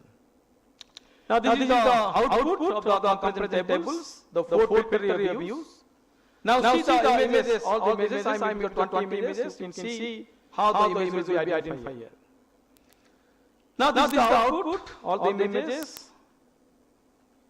Now this is the performance matrix, we can call the energy, entropy, the contrast, you can find the K-mean and the positive algorithm. Now this is the output of using the enzyme technique by backing and boosting to apply. By in terms of accuracy, you can find our accuracy is not that much, you can 98 accuracy. The objective is that to find the image segmentation, the algorithm, the medical images, maybe CT images, PET scan images, maybe you can call the X-ray images, reduce the time take to doctors would evaluate the computer tomography in scan images. So doctor will see the images and you take time to analyze on these images. So our output tells you apply these images in our algorithm. Our algorithm will tell this is the segmentation. That's all. So doctor no need to spend time for the segmentation area. You can directly tell this is the segmentation area. The result says that the high accuracy at the convergence of particles from optimization technique, who can get the more average accuracy of 90%. This is another example recently produced in 2024. Use the design efficient model of the survival prediction of the brain tumor patient using generative adversarial network with the neural activity of the soft patient. So see that the color images, the extremely right side, the tumors are available. So how to identify the tumors, you can easily distinguish. So how to say that our model give the comparison of the other models. So our model give the bit high accuracy as compared to the previous result. Implication of research says that the medical images in oncology, basic oncology, how to identify more type of potential revolutionary brain tumor, the prognosis, you can find patient-specific treatment plan. Then this is another example called the brain tumor, deep learning based MRI. So what are the images we studied? The CT images. Now this is the MRI images. So I'm going to already explain how the CNN work, right? The theoretically. Now I'm going to explain practically what it did with one of my PhD students. I'll come to that picture. So anyone picture here? CNN implementation. You just look at here. How will it work? Hello. Today I am going to show you the segmentation of brain tumor. First step I have taken a data set with tumor and without tumor. So those data sets have put in one folder, and that data path I have pasted here. This environment is MATLAB environment. We have another environment also, Google Colab or Keynote, where we can do the Python coding. But this is a MATLAB environment. So here first I have saved the data set in the D drive. So that data set I have loaded over here. and inside the folder, whatever the subfolders are there, and whether it is of JPEG, PNG, or any other file or any other file, it will able to read the dataset thoroughly. And I have trained the dataset as 70%, and training emails and testing emails I have created. And now here I am building the CNN model. Here I am building the CNN model. I am taking the layers of the CNN. First I am taking the input layer, next convolutional layer, batch normalization, reloop, and match pooling layer. Later on the next convolutional I am taking like multi-layer convolutional. So after the convolutional part is over, with the batch normalization, reloop, and match pooling, I went for fully connected layer. So here there is a binary, like folders are one is tumor and another one is non-tumor. So that's why I mentioned here as fully connected layers. And classification layer I am showing. Now these are all layers. Whatever the layers are there, I am making as options as my variable I am making it, and where stochastic designation I am using. Initial learning have taken as 0.00, and match sequences have taken as 50, and continuing the process like with the validation data, test images, validation frequency, and false. Any false tools are there, and training test, everything I have made it in one syntax, and these all are training options. These all are the training options of the algorithm. And later on, I am making the plots. These plots shows tumor images and non-tumor images it has clubbed up, and it will take the random images now. So whenever we run this environment, it will ask for test image to pick it. So at that time we have picked the tumor image, it will show the tumor part, and if you pick the non-tumor image, it will show the non-tumor part. And also this code will segment the tumor, where exactly the tumor is there. So this is the code for the test. This is code for the test running, and whatever the net we have used here. Net. This net is from here. This net is from here actually. Whatever the net we are using, whatever the net we are using, that net we are using here. So no. Actually, this is the net. This is the net we are using. Training images and the layers and options we are using. So this is for the test scenario where I am using the classification and net and image. Original images whatever we are taking the test samples now. So here are the identity point 5 we are taking, and all the labels of our images we are taking, and whatever the plots we are plotting has, one is original image and another is tumor alone, and whether there is no tumor, then it will show as no tumor. So now if we run this environment, if we run this environment, it will show all execution part of this command window. One second, somewhere where this is. You have to mention the path where the data will be retrieved.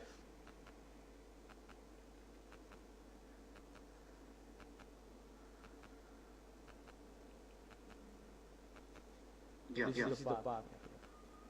I have published it. If I click on run. See, now the code is executing, and it will read all the formats, PNG, JPEG, TIFF, TIFF, whatever the different type of image formats are there, all those image formats it will read. So it is keep on running. This environment will show if it is busy, here it will show the busy. So it is running background, it is running behind.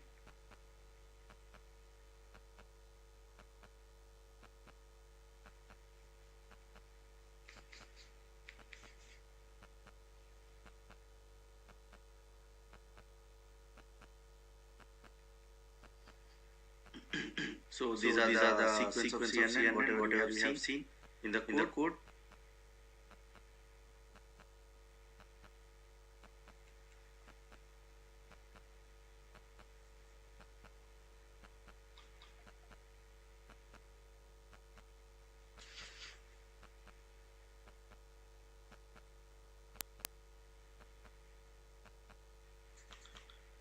This for training the process, and here you can see the iterations have taken small iterations 50 because let this process complete very soon as it is a demo show. how to execute the video. That's it.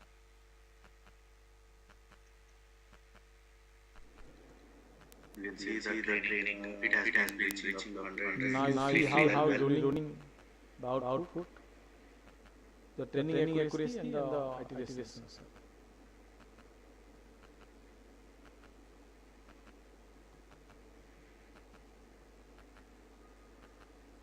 Now training action is stagnant. So it will go to 50 poses, and at 50 poses, we may get accuracy around 80 to 90 in between, because if you keep on is the iteration, the accuracy will increase. So it will be in between some 80 to 90. I hope so.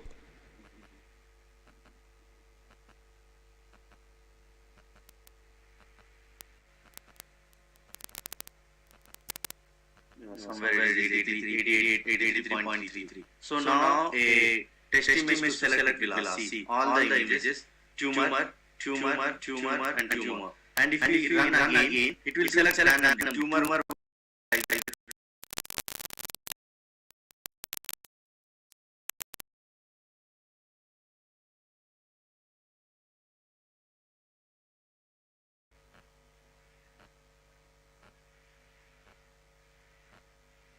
See, this is how it will show.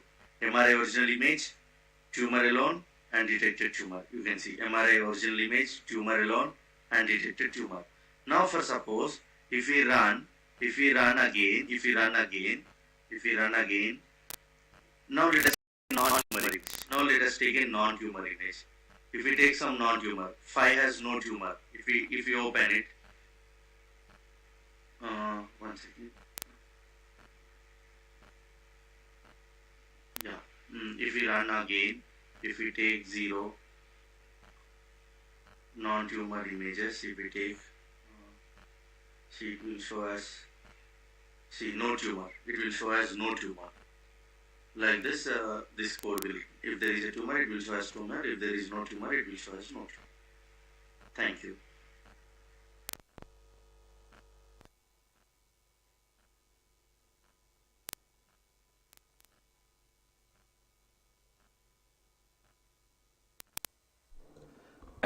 The theory part, now this is the practical part. So you can see if your tumor is there, the CNN will tells exact the location of the tumor. If no tumor is there, they are given the message there is no tumor in the images. Now basically you can head and neck surgery, you can call the cancer, lungs, and different type of cancers are there here, the common symptoms. Then another study is there. You can there is a recent November 2024 enhanced breast cancer diagnosis through the integration of computer vision and the fusion-based joint transformation learning. These are advanced techniques, modality of the medical images. So here what it did, I'll dare to tell you. So here you use the sample images, ultrasound images, and the histopathological images. So both the images we apply. Then activates the Inception Net V3 models will say the output by using the DenseNet 2021, one of the models is there. Now look at here, first about 2 rows are called the histopathological images, and the B is nothing but ultrasound images. So all this you can find the benign and the malignant in the total images is equal to 2013 images. This is not exactly equal proportion, but 60%, 50% are there. The output says that the accuracy of the benign is 97% accuracy are there. Now this is the training and validation accuracy. You can find the conclusion that our computer visions and fusion techniques and breast cancer diagnosis is the depends of the future detection and real model efficient detection identified by the BCD diagnosis, means breast cancer diagnosis. Now, the current limitation of the future AI radiation oncology are there. 70% case of the low middle income countries are there. Can radiotherapy is core modality of treatment, and access of radiotherapy range is 10 to 50%, and shortage of the radiotherapy workforce. Then these are the time considered 2D IMRT intensive modality. There is brachytherapy and radiation therapy is there. I think more Professor Joyant can tell us on this context because he is very expert in this particular area. So these are AI automatic and VF tools, being a attitude and planning a process automation. You can find this is resource intensive and time consuming operate the dependency in learning curves. Now I look at here limitation target volume. So this is I think not required, this one. Now coming to recent 2 days before, yesterday only, I paper one published. So let me tell you, this part I think Professor Joyan can tell. No problem. I'm coming to one paper here. I think desktop is stored. This one. Yeah. See, I have not prepared the PPT, so he only paper accepted published yesterday night only, 2025. So let me tell you what you can here. Precise brain tumor classification and MRI images with hybrid recurrent neural network bidirectional LSTM and homing by optimization. This is the one new techniques are the homing by optimization test. So optimization means the feature will be optimized. We apply the long-term memory and identify brain tumor classification. I'm coming to that module. The model we have done. So see, this is the model. We are pre-processing the process, and you can find the segmentation by using active control by the counterpart, then feature extraction by GLSM. I already told you grade level commutative coherence matrix, how to extract it. Now you apply the here the LSTM, and this is the optimization tool. Then by using the memory, they can put the by brain tumor detection or not. So in this way, our data you can find the fuzzy semen and the region growing and proposed algorithm. So these are mathematical behind it. So I don't want to discuss mathematics. More mathematics are there. So now the GRU and malignant and non-tumor and pituitary attention. So this is the overall. We are working our group of peoples. Those are in AI oncology. So I am more towards interested in oncology because my mother detected cervical cancer and stage 2A just in COVID time. So I am more interested in the cancer, right? So that's why I'm working in cancer AI on oncology part. So let's see, these are the process. Anyone who want to join with our club, we can call, you can most welcome. We can do collaborative work. And we are also writing one book, I think Professor Joint sir also there one book, AI on oncology book, so Spinger. For special thanks to Dr. Joint sir giving, accepting our invitation to become keynote speaker here. So any doubt you can ask, I think I conclude here, I exceed the timing, what is the time here?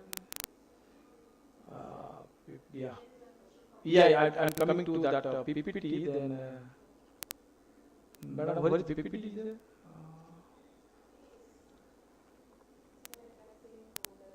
What is the PPT? Okay, now. Okay, any question? Any question? Ask me.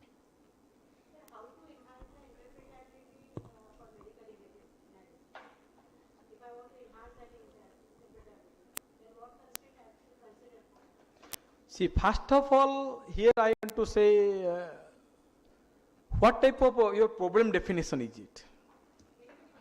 So medical images means what type of images are there? What we are going to do? What is your hypothesis is there, right? Suppose you can go for a particular breast cancer, right? So lot of images on breast cancers are there, right? We can go for the ultrasound images and the mammograph images or PET scan images. So that depends upon which tool is applicable for what type of input images. That you have to think first, right? Ultrasound images are also good, so no problem. But I think ultrasound images you are not get accurately identify. So MRI images will be more. As per I think the expert Joyant sir maybe tells.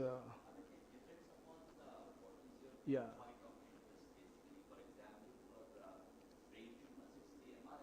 Yeah.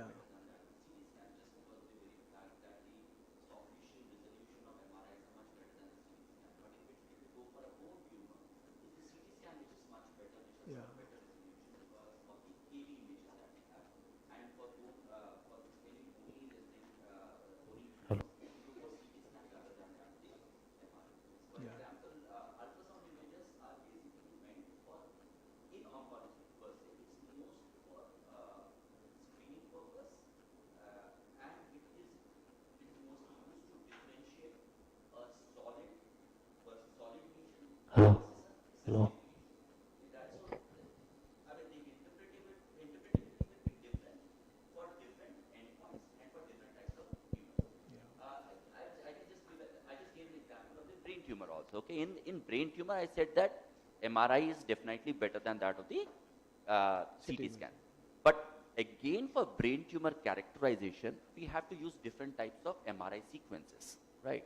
Like for example, I know you people are not healthcare professionals. I just can give an example. Like for example, if a benign tumor, brain tumor like a meningioma, as opposed to that of a malignant brain tumor, which is a glioblastoma.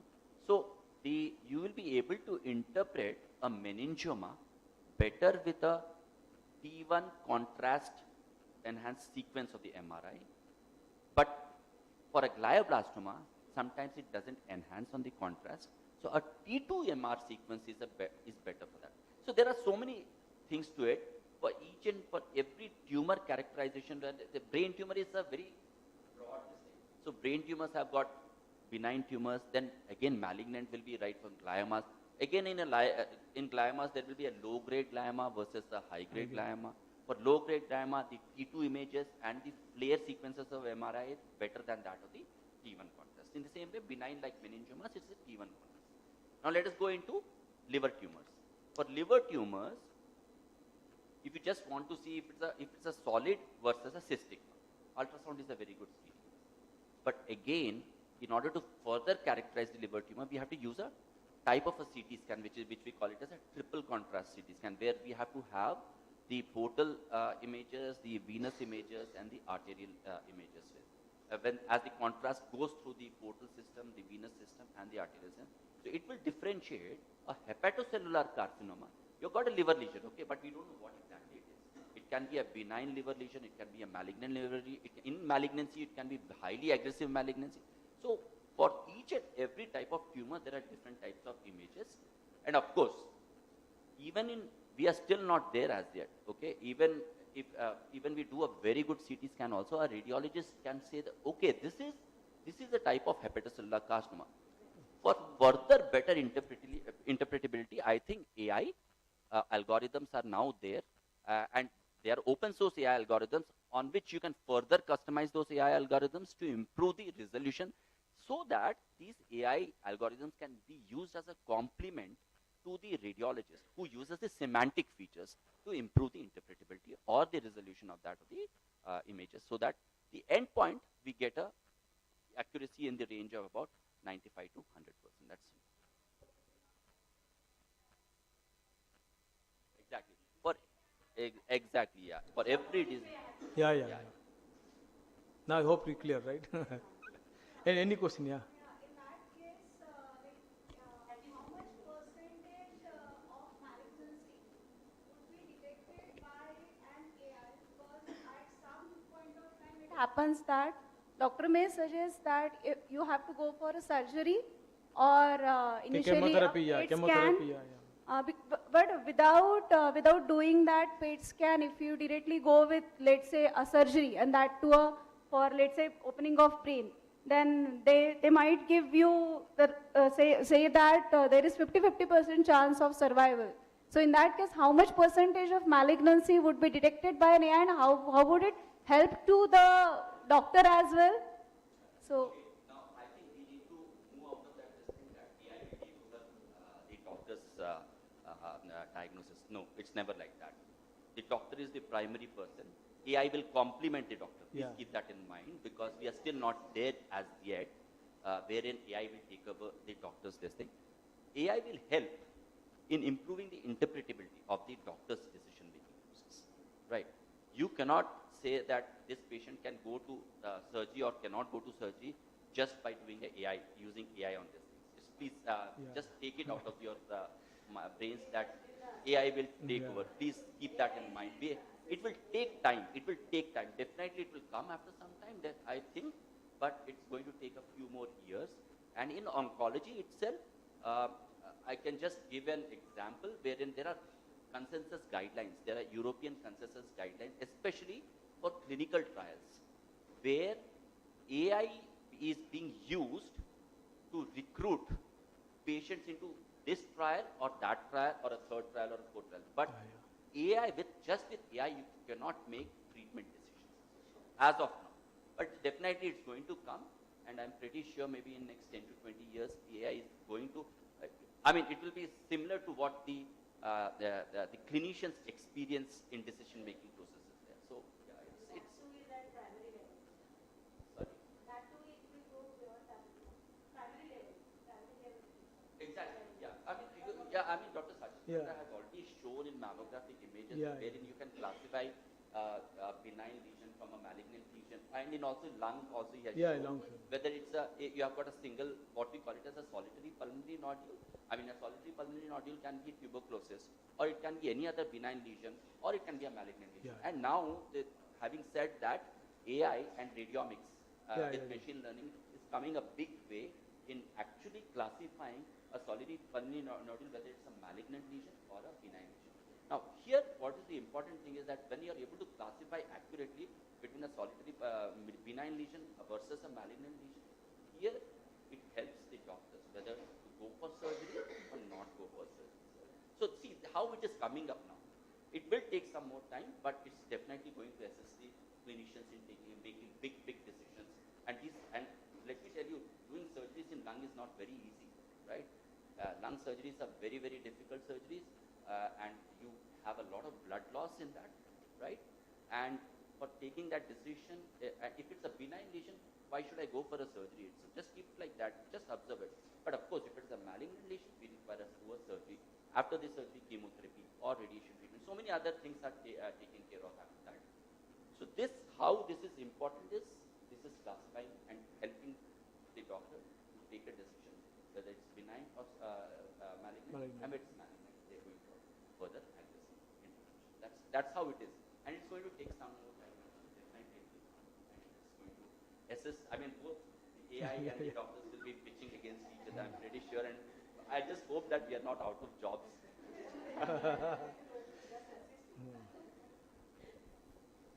If you depends upon all AI, recently one issues happened, one couples that are driving in the flyover in Delhi. The Google Math path is there, they fall down. Actually Google Math is not there, they fall down. So you don't believe on AI. So decision is own intelligence. Your decision is own, but AI gives the list of options. You don't take decision by the AI. Any question from audience side? Okay. Thank you very much for inviting me to join, and thank you very much for Professor Join sir is there. Whatever question you can fire with Join sir will be less to me. He is a clinical expert, right? He is more every day you are contacting. I think 100%, 100%. Due to data memorial is huge. I think, sir, you can day by day the patient is large number of patients are coming in data memorial. Yeah. Yeah, every year. And in follow, we see about 10 lakh cancer patients in follow per year. So, yeah, there's a huge database which is there. Having said that, Sachin is the AI expert, and the disclaimer is that I don't know all these things. I just don't understand. I am an end user of all Yeah, this. yeah. My job is to interpret whatever Dr. Sachin and all the AI specialists do, so that we come to a logical conclusion. That's what I'm going to show you. Yeah, yeah. So this is the message you see. The yesterday, February 24, from Times of India, the business news said 3 in 5 individuals in India die after cancer diagnosis. So this is ICAIO result. This is not our result. Indian Council of Medical Research they suggest. Yesterday I went to another conference, same presentation. During traveling, I just Times of India. I just read this an article I just posted in today PPT. So this is the citation. Nowadays, cancer is very difficult because cancer is curable, right? But identification in which stage, that is most important. But people are identifying stage as last stage, third and stage 4 is very difficult. Am I correct, Jain sir? Identification. There are, I mean, as far as solid tumors are concerned, if you get in advanced stages, it's very difficult to cure. Yeah. But I do liquid malignancies like hematological Yeah. leukemias and lymphomas, where even in advanced stages also, about 60 to 70% patients are completely cured. Okay. Because we do have all the means to cure them. So what is about your opinion? The immunotherapy is a new concept coming to market, and Sun Pharma is in the. So basically, when we started, let me take you about the evolution Yeah, yeah.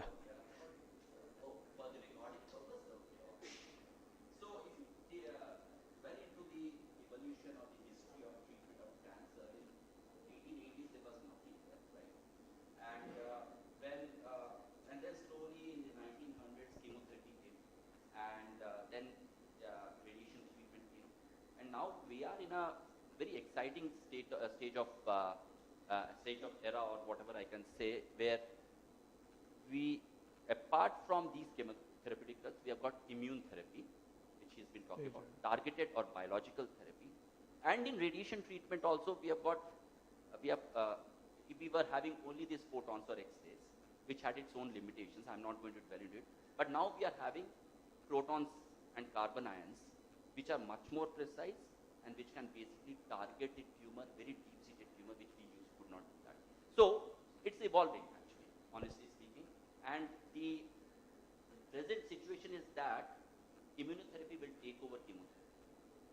Chemotherapy is more basically non-specific. It attacks not only the tumor cells, but it will attack the normal cells also. As a result, the tumor will also be eradicated, but the patient will have lots of toxicities.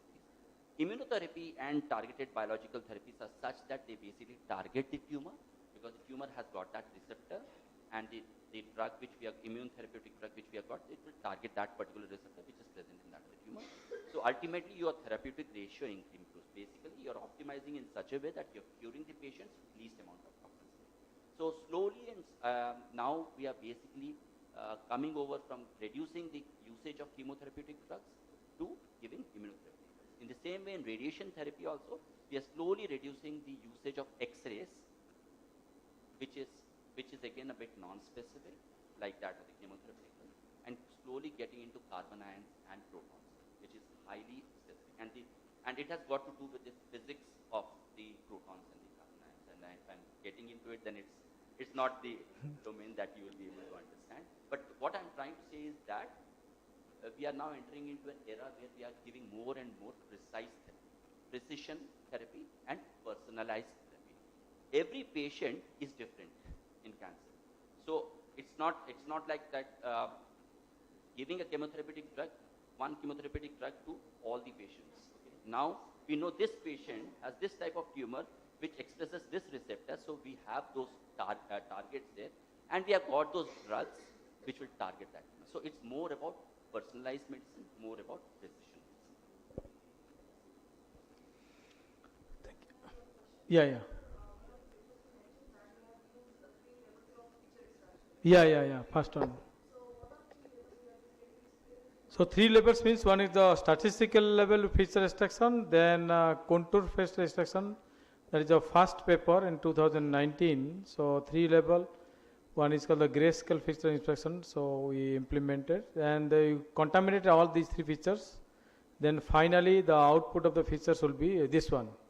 So these are the 3 features. One is histogram features and texture pictures and wavelet based pictures. So this is more complex. So that is the only. So they given also during revision time. So what is the novelty you can find out. So we apply the other than one features we can combine. So paper publication is not a science, is a art, right? We can apply some features, so we can no problem. So for some diagnosis there, you just parameter change, you can write another feature.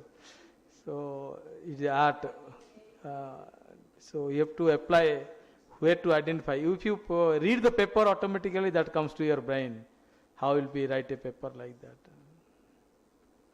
Any questions? Okay, thank you very much.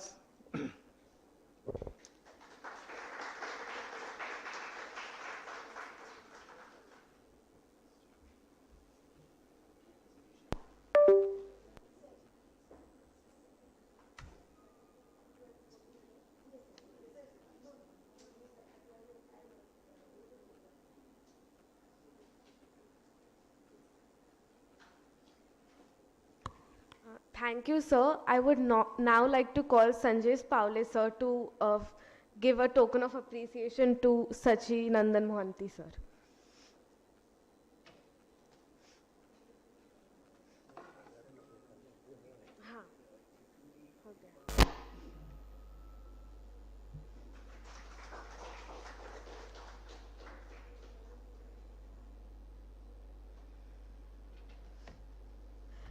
Thank you. And now I would like to request everyone to please proceed for tea break, after which we'll have a session in building number 2. As per the program schedule, the venue for the presentation is as follows: AI and Basic Principle of Oncology, room number 2204A, second floor, building number 2. AI and Public Health Principle of Oncology, room number 2009, ground floor, building number 2. AI in Solid Malignancies and AI in Hematological Malignancies, room number 2010, ground floor, building number 2. AI in Special Topics of Oncology, room number 2011, ground floor, building number 2. Also, all the authors who are presenting online, join the Zoom meeting link before 15 minutes of your respective schedule. Thank you. Yeah, next keynote will start at 12:45, so see you all here again. Thank you.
Ladies and gentlemen, it is an honor to introduce our next keynote speaker, Dr. Jayant S. Goda, a distinguished expert in radiation oncology and translational research.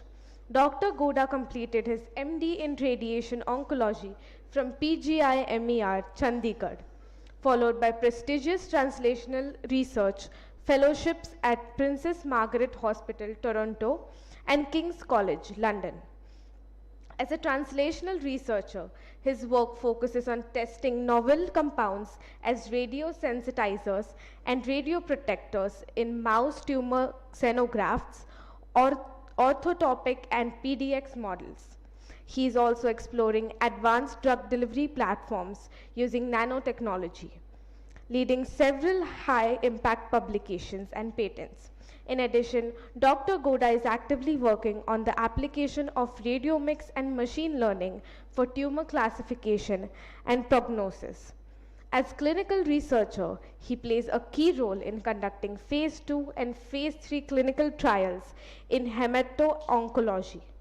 With over 100 scientific publications in clinical and translational oncology in high-impact peer-reviewed journals, Dr. Goda continues to push the boundaries of cancer research and treatment. We are privileged to have him share his insights with us today. Now I invite Dr. Jayant S. Goda to take the stage and deliver his keynote address. Please join me in welcoming Dr. Goda.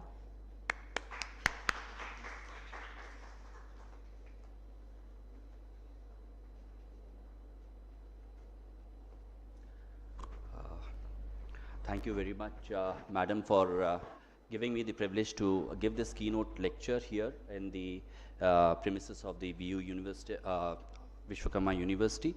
So I'm Dr. Jayant, and I'm a clinician scientist. I do see patients as well as I've got a lab, and thank you for the introduction which you have given. Thanks a lot. So I will start with a disclaimer that I'm not a data scientist. For that, you people are all there to develop the algorithms, but I am the end user of that, and my main interest is to interpret whatever you have done, basically. Okay, so I'm going to talk about artificial intelligence in cancer care pathways, which is a step towards personalized oncotherapy, right? So if we talk in general terms about the management of cancer, so it's always multidisciplinary. You cannot have just one modality to treat cancer. So the modalities for cancer management includes giving chemotherapy, which we call it as medical oncology, doing surgery, which comes under the auspices of surgical oncology, then radiation therapy, which I am a radiation oncologist, so we do that. But apart from these three important paradigms in the multidisciplinary management of cancer, we do also have the supportive management, for example, radiology. Now, radiology is very important for you people like the data scientists, who have to deal upon image processing and develop algorithms to come up with the endpoint of interest. Similar to that of radiology, which is used for diagnostic processes, pathology is also important. And again, you have to work on the pathology images to develop AI algorithms to come for the endpoint of interest. Now, the endpoint of interest can be anything. So, if you have to see what are the potential applications of artificial intelligence in the cancer care pathway for a given patient. So, you have a patient, a normal individual, who has been exposed to any sort of genotoxin, which can cause cancer, what we call in technical terms carcinogenesis. He is considered to be a high-risk patient. It can be you, it can be me, or it can be anyone, right? And then this particular patient has got a potential for developing cancer. And once he develops the cancer, he comes to us, right? For example, I'm in Tata Memorial Hospital, this patient will come to me. From there onwards, we will start the entire procedure, the diagnostic procedure, and then to treatment procedure. So at each and every step, right from that of the diagnosis to therapy to prognostication of that particular cancer patient, AI can be used, right? So if I see a cancer patient, so I'll have to diagnose what sort of a cancer it has. So I'll use two diagnostic modalities which are with me. One is the radiology, the other is the pathology, right? And that will help me in telling what sort of a cancer is there. Here, the AI can be used to fast track this diagnosis. That's where AI can complement a clinician or a pathologist or a radiologist to fast track the diagnosis. What we call it in technical terms TAT, that is turnaround time for diagnosis. What happens is that if, for example, patient X comes to me with a suspicion of cancer, I take a biopsy, I do the radiology, MRI or a chest X-ray, whatever it is. For me to come to a diagnosis of cancer, it will take about 3 to 4 weeks time, right? 3 to 4 weeks time. So turnaround time is around 3 to 4 weeks, which is a lot. A cancer patient stage 1 can go to stage 4 in that 3 to 4 weeks time. So how AI can help? By reducing the turnaround time. If I'm able to reduce the turnaround time using AI algorithms from 4 weeks to even 1 week, you just see I'm saving 3 weeks. And apart from that, I'm saving the life of the patient, because from stage 1, he can maximum go up to stage 2, which is still curable. But if that patient goes from stage 1 to stage 4, it's just not curable. That's it, finish. It's all palliation only, and the patient will die within a few months or a few, depending upon the type of cancer. So here is where, at the diagnostic level, AI is able to complement the doctor in reducing the time for diagnosis. Okay, the diagnosis is done. Now, as a doctor, I know what sort of treatment has to be given, right? Again, the treatment itself will have its efficacy and toxicity, right? We are in an era where we are slowly shifting from generalized treatment to that of a personalized treatment, right? Because we have got all those drugs, all the delivery techniques to do personalized medicine or personalized oncology. So, how AI is going to help me in that? It's going to basically tell us, sorry about it. It's going to tell us which drug will be useful for that particular patient. In other ways, which drug will give the maximum therapeutic efficacy by optimizing the cure rates and reducing the toxicity, because that is the end point. I want to maximize the cure for a cancer patient and reduce the toxicity as well, you know. So that we call it as therapeutic ratio or a therapeutic gain. So AI will again help me in finding out a proper drug which will help in therapeutic gain or improving the therapeutic ratio, or in other words, optimizing the treatment. So how AI is helping? It is helping in drug discovery. So AI is basically reducing the time to discover new drugs. So in a conventional platform, if you have developed a drug, the entire drug development process, right from chemistry to preclinical testing of the drug to phase 1 clinical trials, phase 2 clinical trials, and phase 3 clinical trials, and coming to the market, it takes about 10 to 12 years, right? 10 to 12 years for one particular drug. And you have to, what is the cost of it? Billions of dollars. So how AI can help? By using these AI algorithms, we can basically reduce the time to discover a new drug. Okay, not only discover a new drug, AI can also help in reducing the time for clinical trials, right?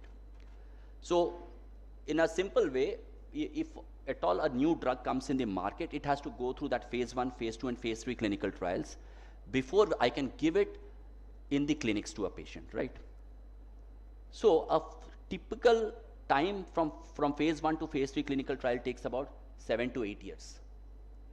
AI can basically reduce that time from 7 to 8 years to even 2 to 3 years by telling us which patient can go to what type of a clinical trial. That is selecting out the patients for a given type of clinical trial.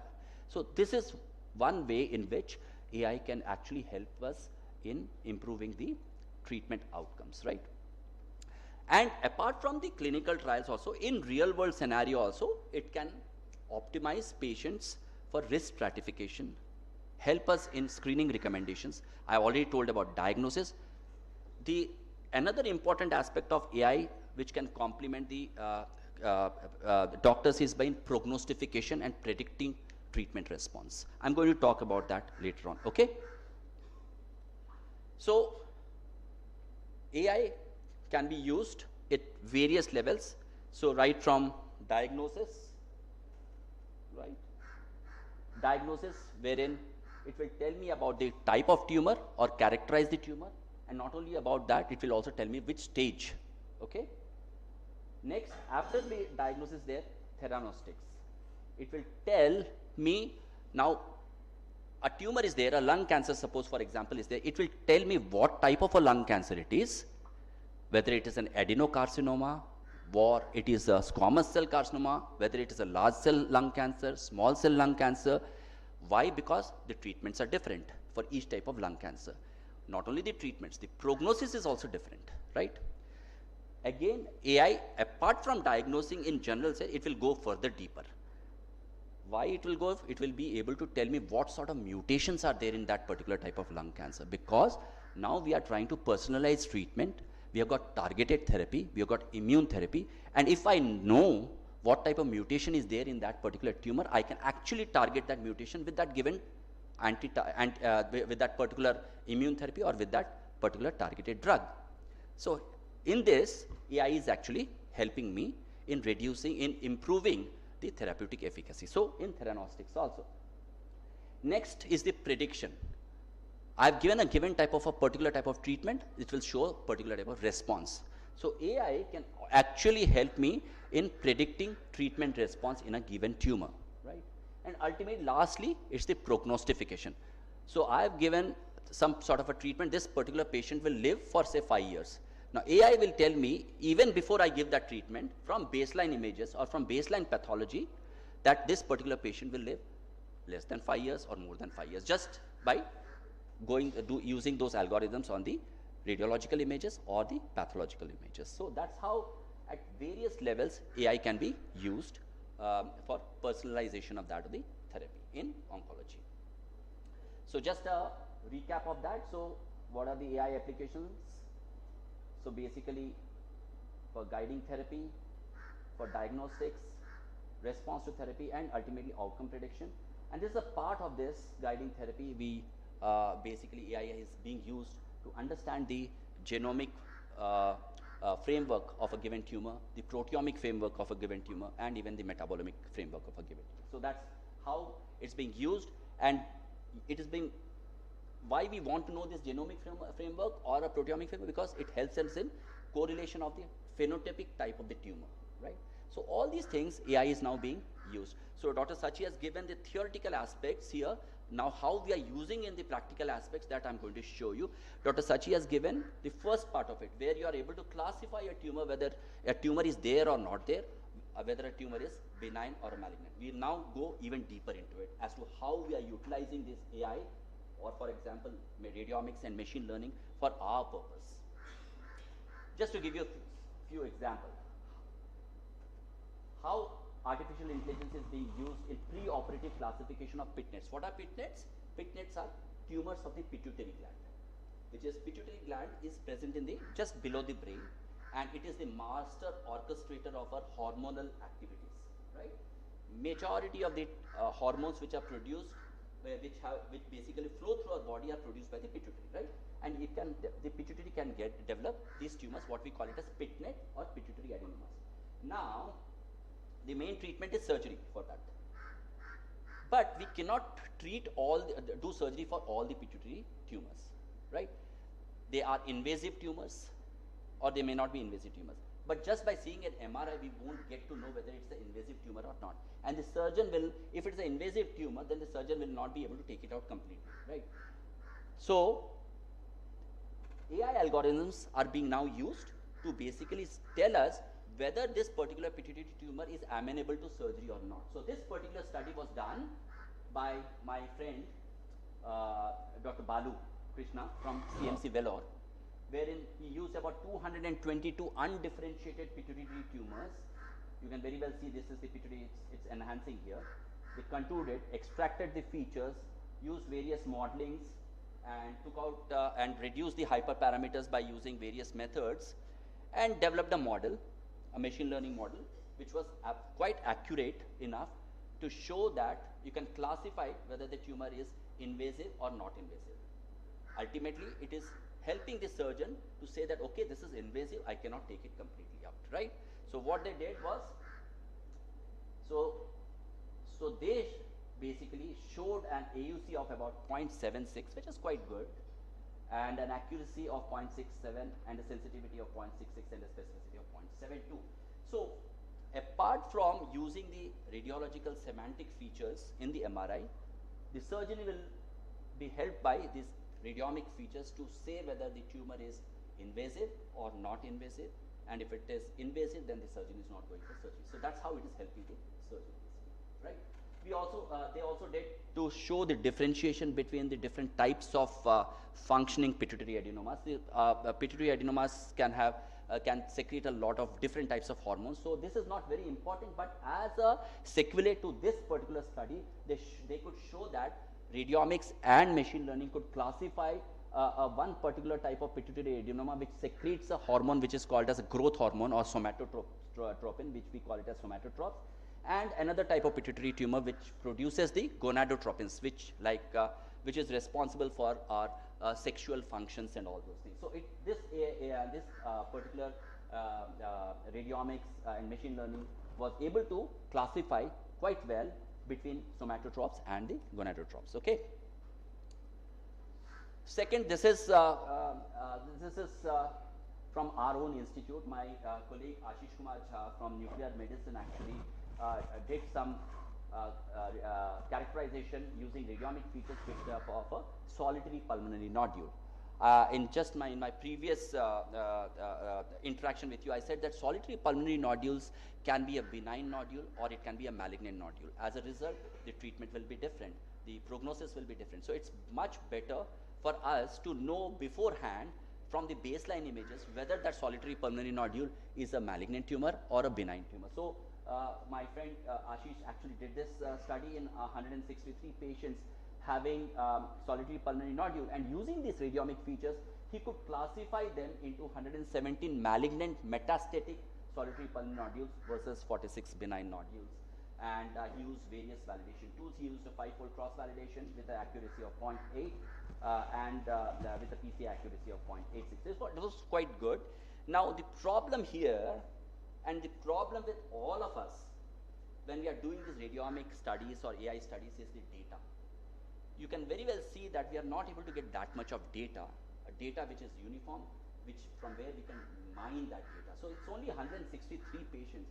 Now imagine if we collate all from multi-institutional study about 1,000 patients, then we can have an even more robust accuracy with that.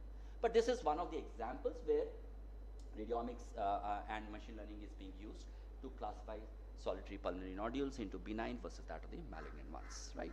So this is one of the table which shows how he has used it.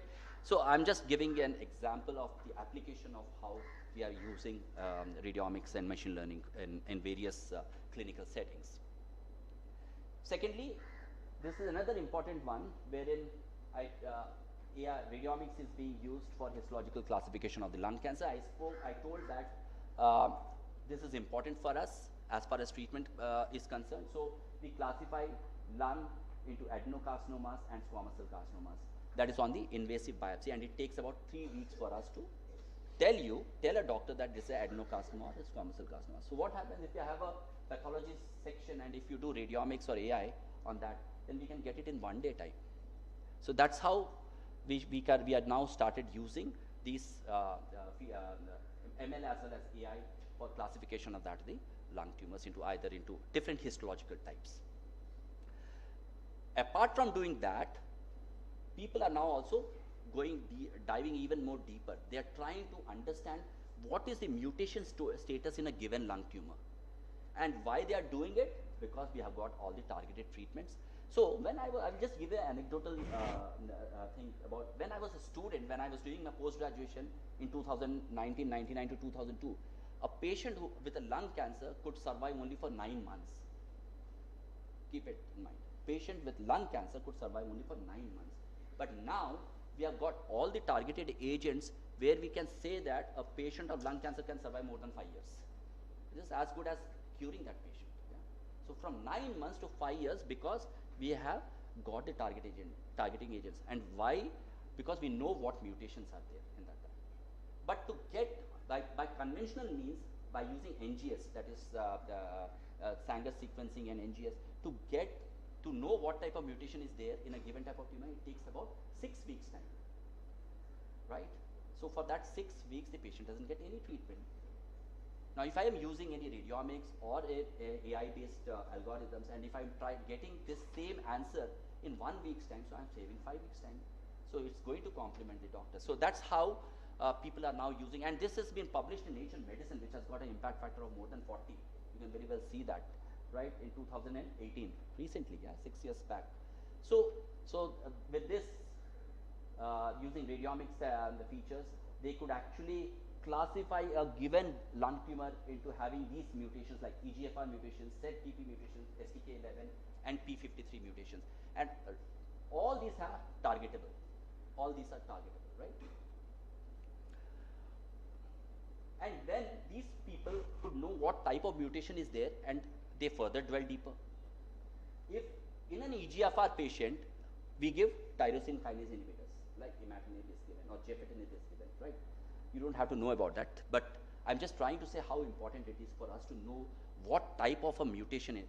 So this is a large study which was published in Lancet Digital Health, wherein they gave TKIs, that is tyrosine kinase inhibitor, based upon the EGFR mutation, and they further using radiomics and machine learning, they could classify what type of EGFR mutation was there.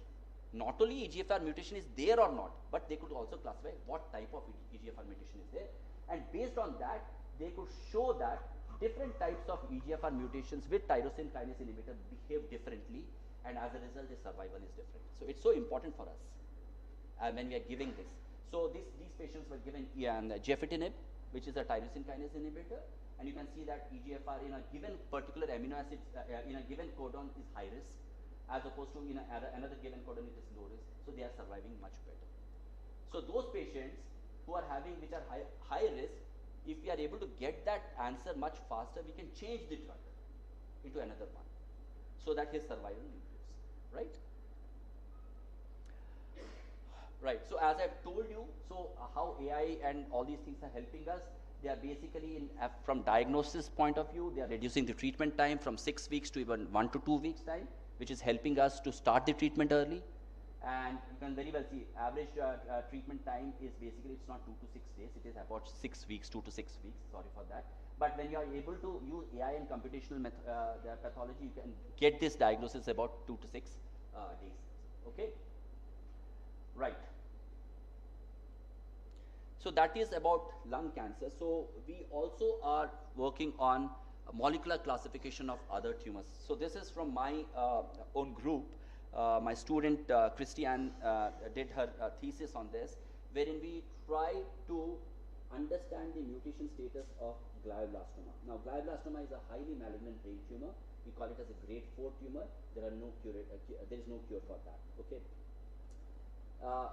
These tumors can have a particular type of mutation which is called as IDH mutation, isocyclic dehydrogenase mutation, and if we find out that mutation, we can at least treat it in a more aggressive way, and we know what will be the prognosis of that particular patient. So we can actually communicate it to the patient that, okay, this will be your prognosis, and this is how we are going to treat when we know the mutation status of this patient. Now, if you are using a conventional technique for knowing whether the patient is IDH mutant or not, IDH mutant having a good prognosis while IDH wild type have a poor prognosis, it takes about 8 weeks time in Tata Memorial Hospital. You can think about it, it's a premier cancer center, then also it takes about 8 weeks time.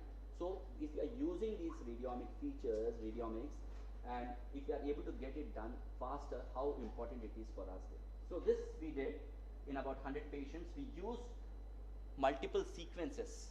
See how it is important to use multiple sequences of MRI. So I used both the T1 contrast image as well as the T2 weighted MRI sequences, combined them and auto-segmented them to get these 82 features in both the MR sequences, developed the entire pipeline, and found out using lasso, we reduced the 82 parameters to about 7 parameters in both the sequences of the MRI. So we are basically doing the feature reduction and the feature selection by using simple statistical tools, lasso selection. There are multiple are there. We use lasso, and then used SVM model. This was the initial thing.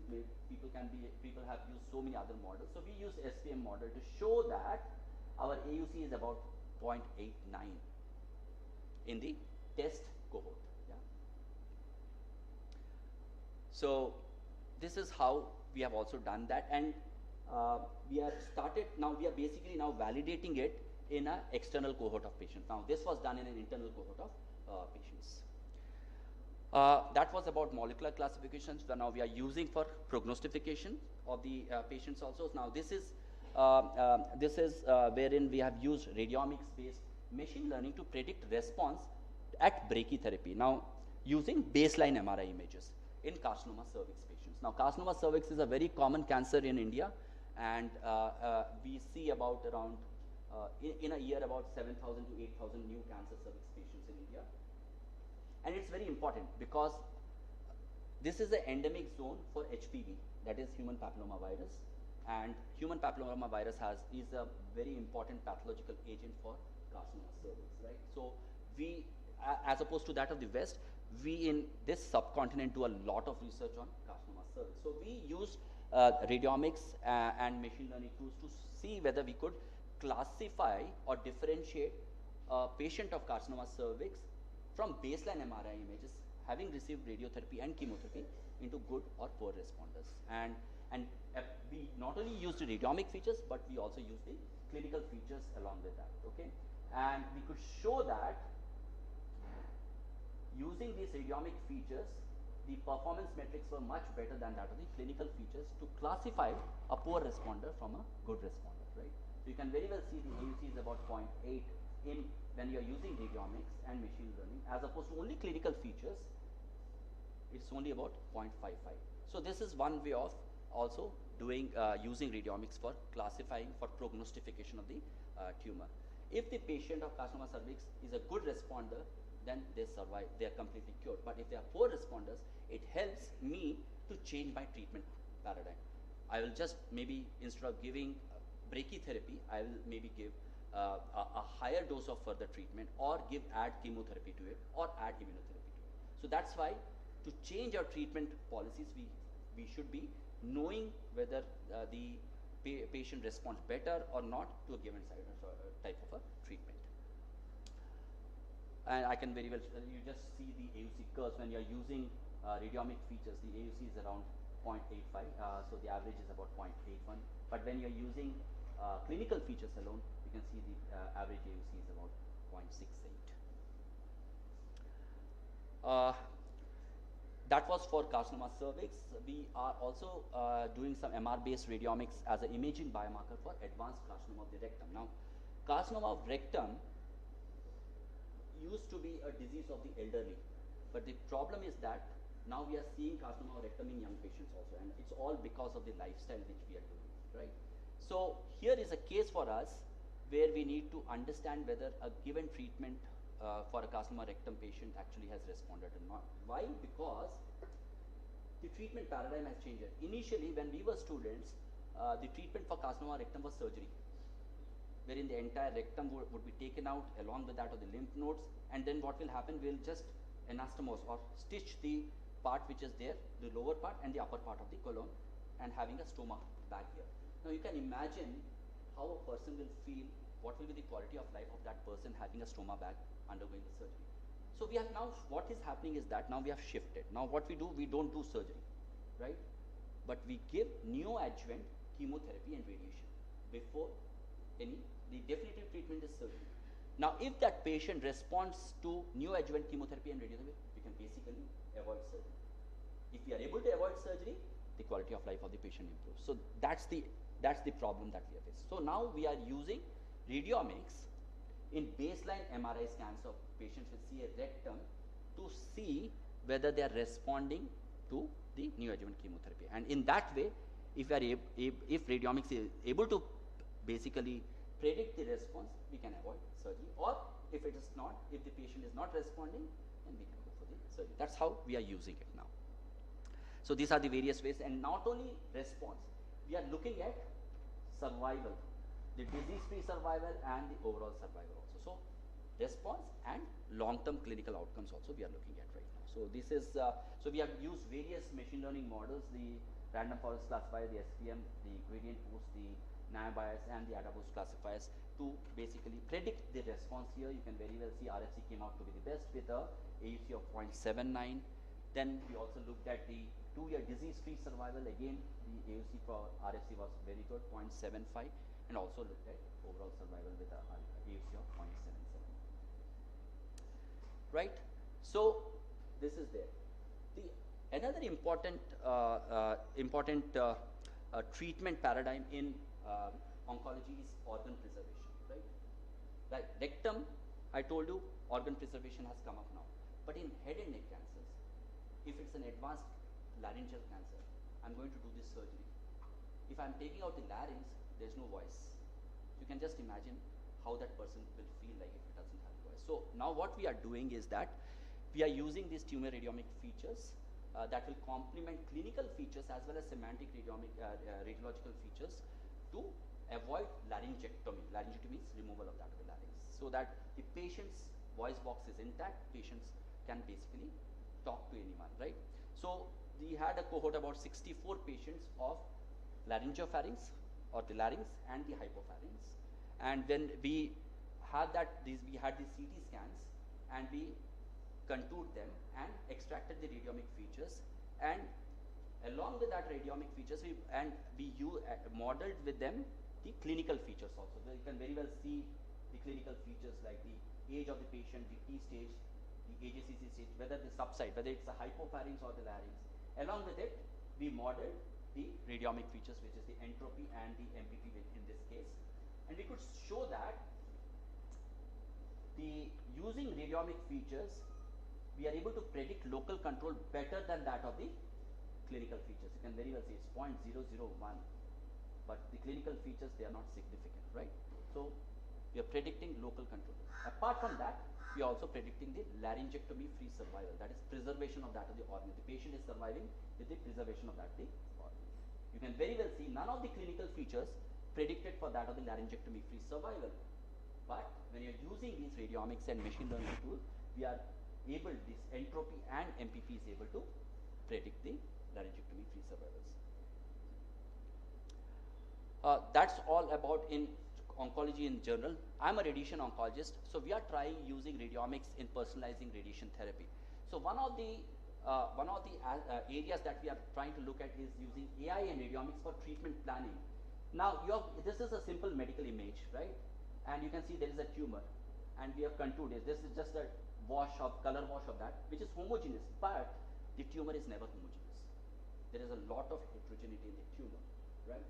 Why? Because the tumors has got not only the tumor cells, it will have the stromal cells in it, it will have connective tissue in it, it will have endothelial cells in it, it will have macrophages in it, it will have inflammatory cells in it. All have got different characteristics, and all these is responsible for the heterogeneity in the tumor.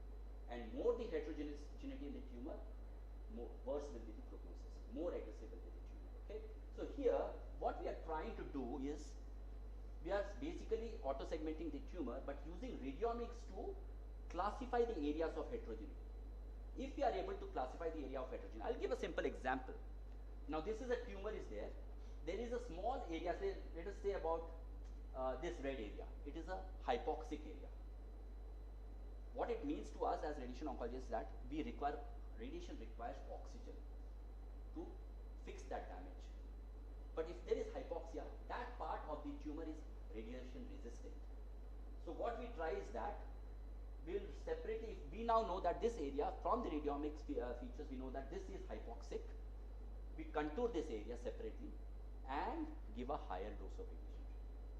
Otherwise, I wouldn't have done that here by simple terms. Okay, I would have given, say, 60 gray to the entire tumor, which is a curative dose of lung cancer. But if I'm knowing this, the green areas are not hypoxic, so they will be sensitive to the radiation, so I give 60 gray here. But red areas are hypoxic, they will be radio resistant, so I will go for 70 gray, 10 gray more. Or I'll use a hypoxic agent, anti-hypoxic agent along with that radiation. So that's how we are now using radiomics to personalize radiation therapy, right? Another important aspect in radiation therapy is what we call it as dosiomics. So when we give radiation treatment to patient, now we are not in the era of giving conventional treatment. We give very highly effective radiation, which we call it as IMRT, intensity modulated radiation therapy. And we basically, wherein we modulate the radiation dose in different parts of the tumor in such a way that aggressive tumor, a part of the tumor gets more dose, and a less aggressive gets lesser dose. So here we plan these tumors on a planning system, and we develop something called as a dose volume histogram. And the front of that dose volume histogram are these color washes. You can see that. So there's like, for example, the red color is 100% of the dose which we give. Maybe the green color is about 90% of the dose which we give. Blue color is 50% of the dose we give.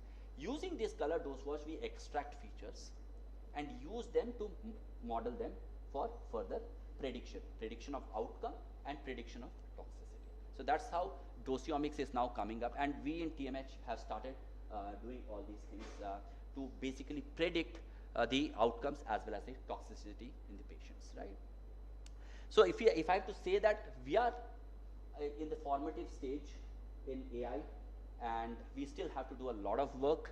So as of now, I can say that I'm in the image analysis stage, But if it has to be deployed in the clinical settings, in the real world settings, we have to come to a stage where we can do behavioral modification. And what exactly it is? By using AI in risk stratification of the patient, AI for basically classifying the patient into what sort of drug has to be given, what sort of radiation treatment has to be given. That's where behavioral modification, and we are still about maybe 10, 15, 20 years down the line, we will be able to do that. So this is the AI development cycle. If you want to do something in AI, you need to have a problem statement. So we first of all find out the problem statement in the clinical setting. If we have that data set, use that data set, we prepare that data set for that, annotate it, then we train it, internally validate it. Once the internal validation is done, we have to do it in external validation outside the institute because of the differences. I am having a very uniform sort of a tumor which has been diagnosed by our MRI machines, which have got a particular type of sequences that we do. But we want to use the AI algorithm which have been basically done in our patients and externally validate in a different institute which use a different sequence of this thing, okay, or different MRI parameters. So it makes it more robust. So this robustness is very important. That can be got through this external validation.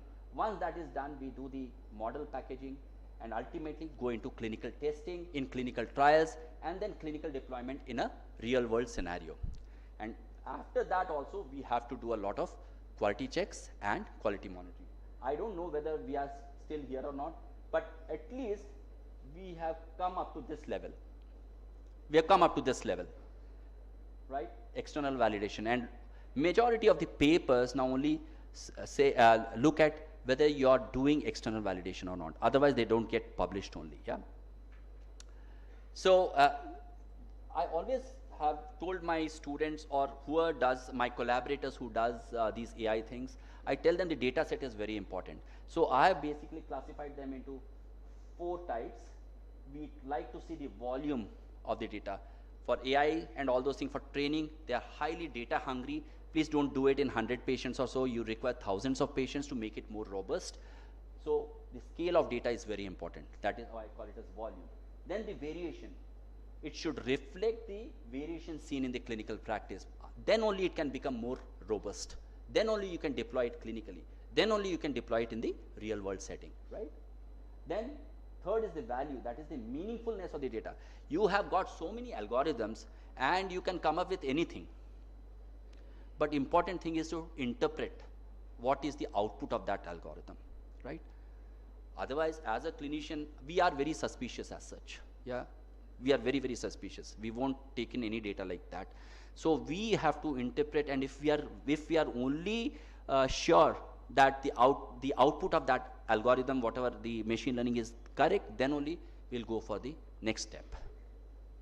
And last is the veracity, that is the certainty and the correctness in the data which we are working on. So we believe in all these 4 V's of the data, right?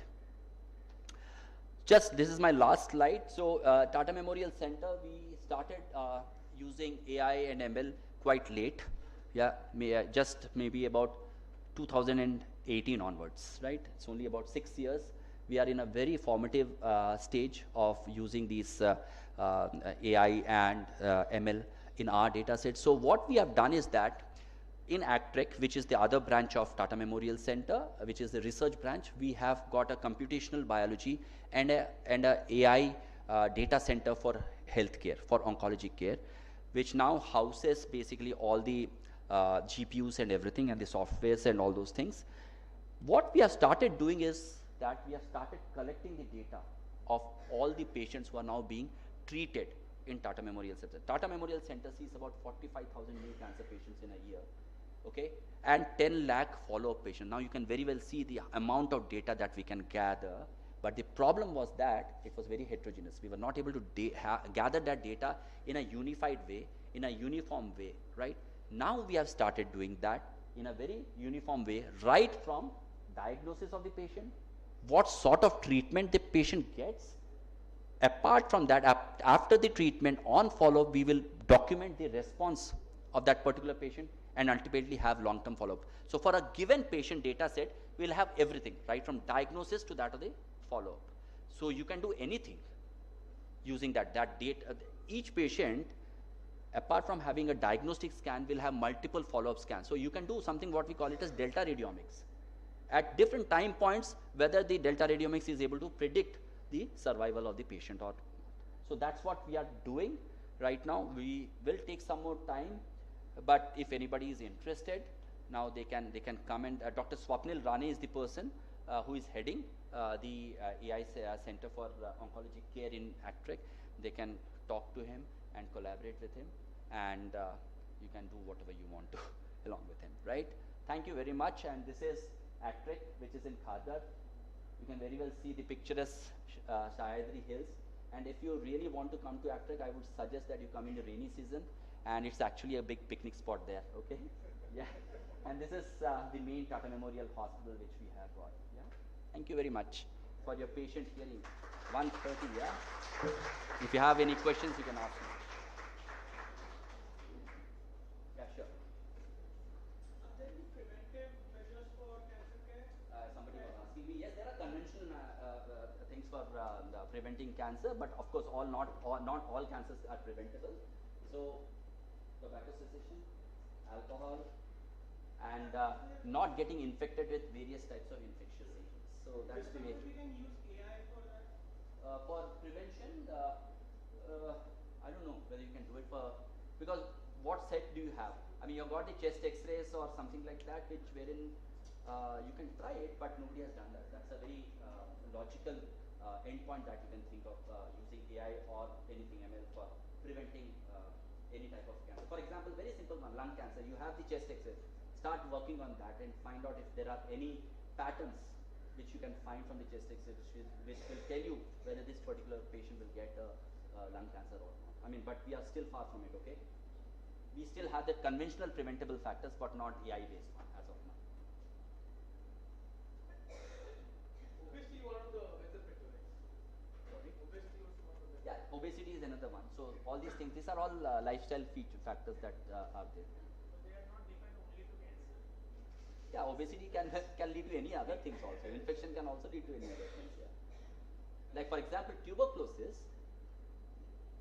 per se is not cancer, but after the tuberculosis, the scarring which happens, fibrosis which happens in the lung can lead to adenocarcinoma. That's a. So maybe preventing not getting tuberculosis is a preventable thing for not getting carcinoma, but you're not very sure about it.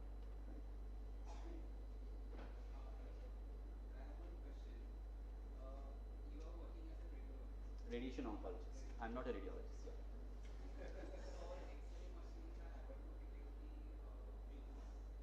Sorry? Yeah. So X-ray, chest X-ray is the first screening method to detect the tumor. But if you want to characterize that tumor, you need to have a higher end this thing, like a CT scan and all those things. I mean, beyond CT scan, a PET CT scan. PETs will tell you the functional nature of that particular tumor, all those things. Yeah. Yeah.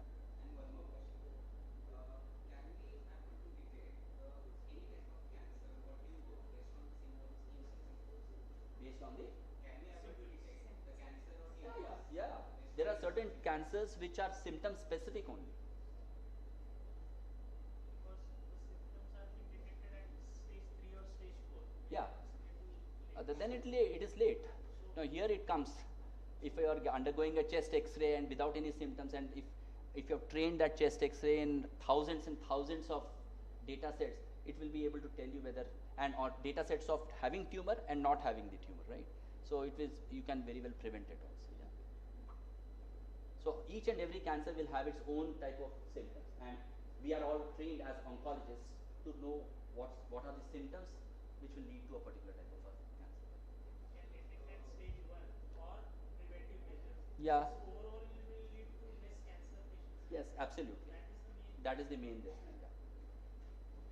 Yeah.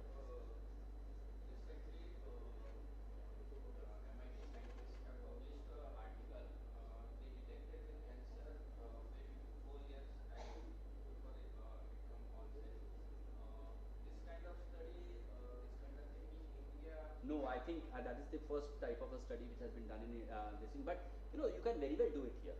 I mean, we have got the data sets, but we have to have people to do that, and this has to be done in large number of patient data sets. If you, because you have to basically do see not only normal chest X-rays. I'm just giving an example for lung cancer. You have to see in normal X-rays as well as in X-rays which have got the tumor. The AI algorithm has to be trained on that. Then only you can see that, because any particular, if you have an upper respiratory tract infection also, you get a chest X-ray done. Simple chest X-ray, which costs about 50 rupees. And if you have trained that AI algorithm and put it on that your chest X-ray, it will be able to, if it is trained, then it will be able to tell you whether in future you are going to develop a lung cancer or not. India is promoting the traditional medicine cure the various diseases. How do you see this AI-related diagnostic will help? I mean, that is quite generalized. No, you can use it in even in traditional medicines also. But the Ministry of Ayush is trying to integrate allopathic medicine with that of Ayurvedic and other traditional medicines. But as far as AI radiomics is concerned, it has got nothing to do with traditional medicine. You can apply that for in traditional medicine also, and even in allopathic medicine. Please.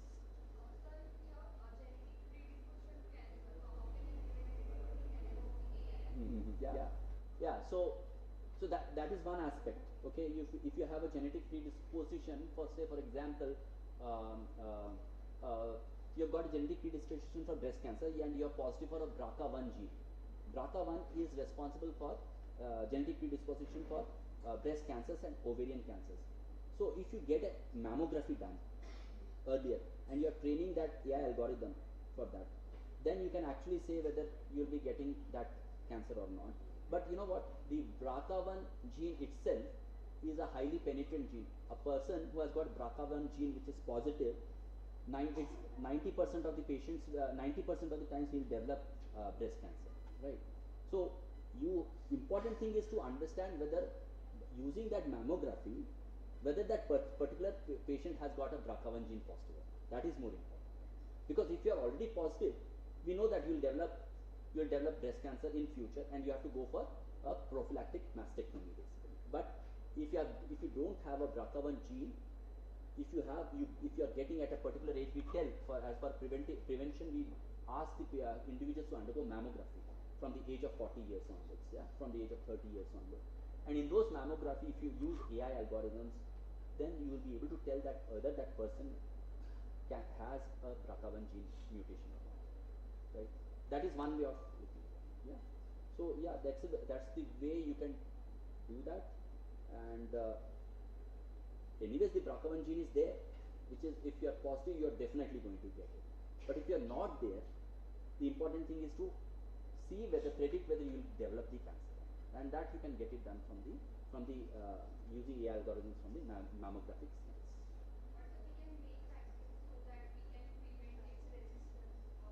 Sorry, I didn't get it. What did you say? We can make.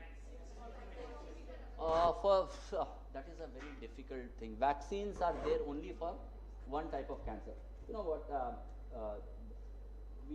People have tried that. I'm not telling that, but we have failed. We have failed, except in a few cancers, especially carcinoma cervix, where HPV vaccines are there. Because why? We know that carcinoma cervix is caused by HPV, human papilloma virus. There are two different important strains are there. That is 1618 strain and the 3133 strain. So vaccines have been developed for that particular strains of HPV. But in breast cancer, we don't know what is the etiological agent. We only know that BRCA1 gene is there, and we cannot develop a vaccine against a particular gene. We cannot do that. Sure.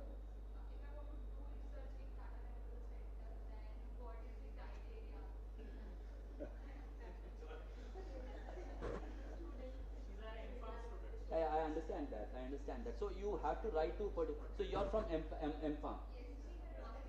Yeah. So we do have a clinical pharmacology division with a phase 1 clinical unit. So if you are very much interested in doing your project thesis or your research in pharmacology, that is the clinical. You have to write to the clinical pharmacology division, which is headed by Dr. Vikram Gota.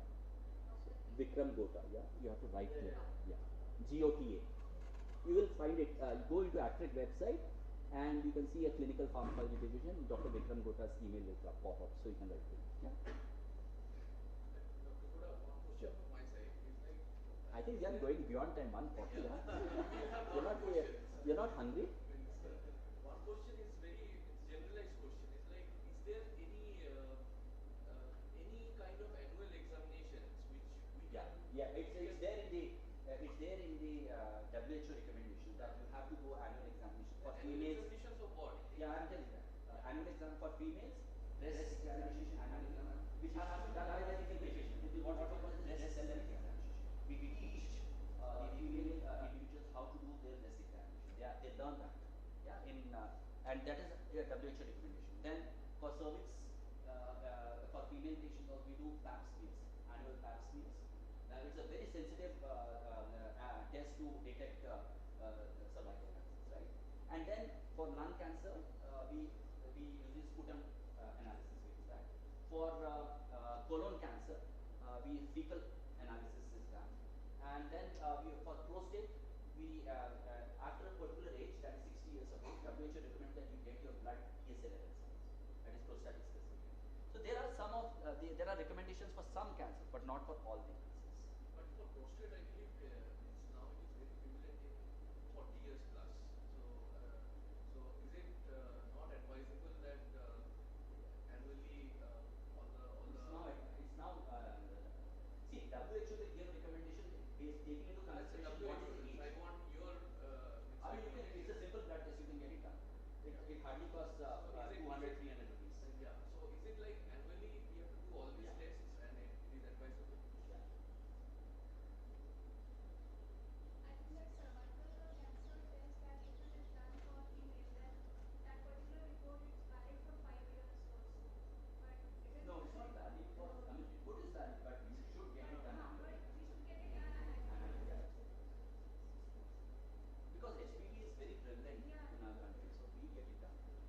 And any kind of infection, if it is persisting for a long period of time, means be it in whichever part of your body, is cancerous? Yeah, there are certain infectious agents which are cancerous. Like for example, hepatitis B and hepatitis C, chronic papillary cerebral carcinoma. Epstein-Barr virus, chronic infection, because in the northeast where Epstein-Barr virus is very common, so nasopharyngeal cancers are very common. So yeah, and some of the hematological malignancies we basically are associated with that of HIV also. And canal cancers, lymphomas, certain types of lymphomas, and also cervical cancer is also associated with that. So what we call it as AIDS defining malignancies.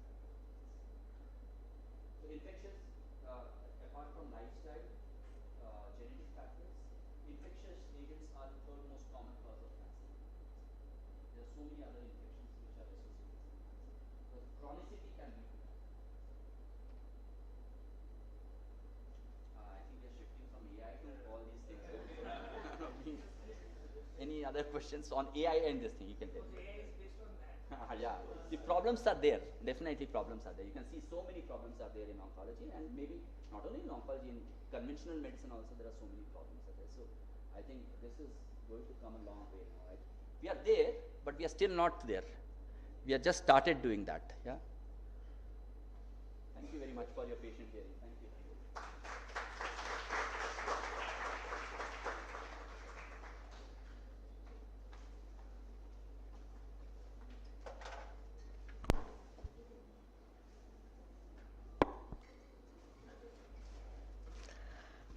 Thank you, sir.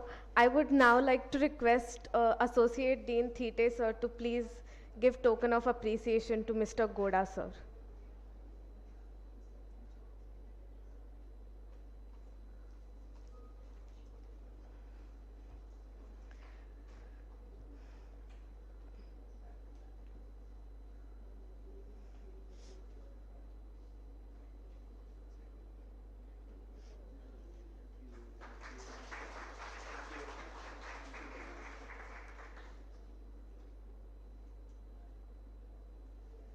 That's a very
Thank you everyone for your cooperation, and you may now proceed to building number 4, cafeteria, for your lunch.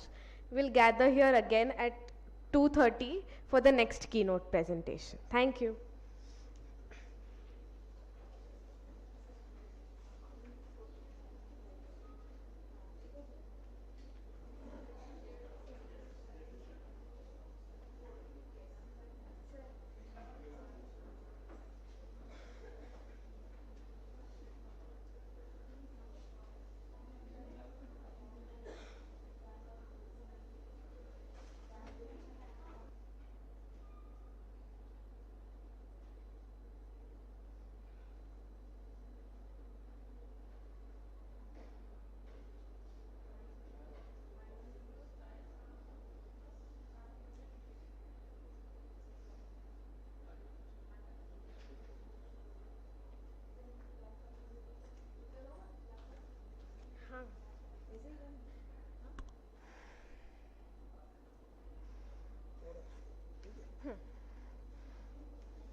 Hello, hello. Ladies and gentlemen, it is our privilege to introduce Dr. Abhay Somani, a highly respected interventional cardiologist with over 20 years of experience in the field. Dr. Somani serves as the director of Somani Cardiac Center, Pune, and head of the cardiology department at Ruby Hall Clinic, Wanori, Pune. He completed his MBBS from Bharati Vidyapeeth University, followed by a DNB in General Medicine from the Diplomat of National Board, New Delhi. Further advancing his expertise, he pursued a DNB in Cardiology from the prestigious N.M. Wadia Institute of Cardiology. A distinguished professional, Dr. Somani is a fellow of the American Society of Cardiology, FACC, and the European Society of Cardiology, FESC. He is also an active member of the Cardiological Society of India, CSI, and the Indian Medical Association, IMA. Beyond his clinical practice, he is actively engaged in academic and research programs and has delivered talks on various critical topics in cardiology. We are honored to have him with us today. Please join me in welcoming Dr. Abhay Somani to share his insights with us.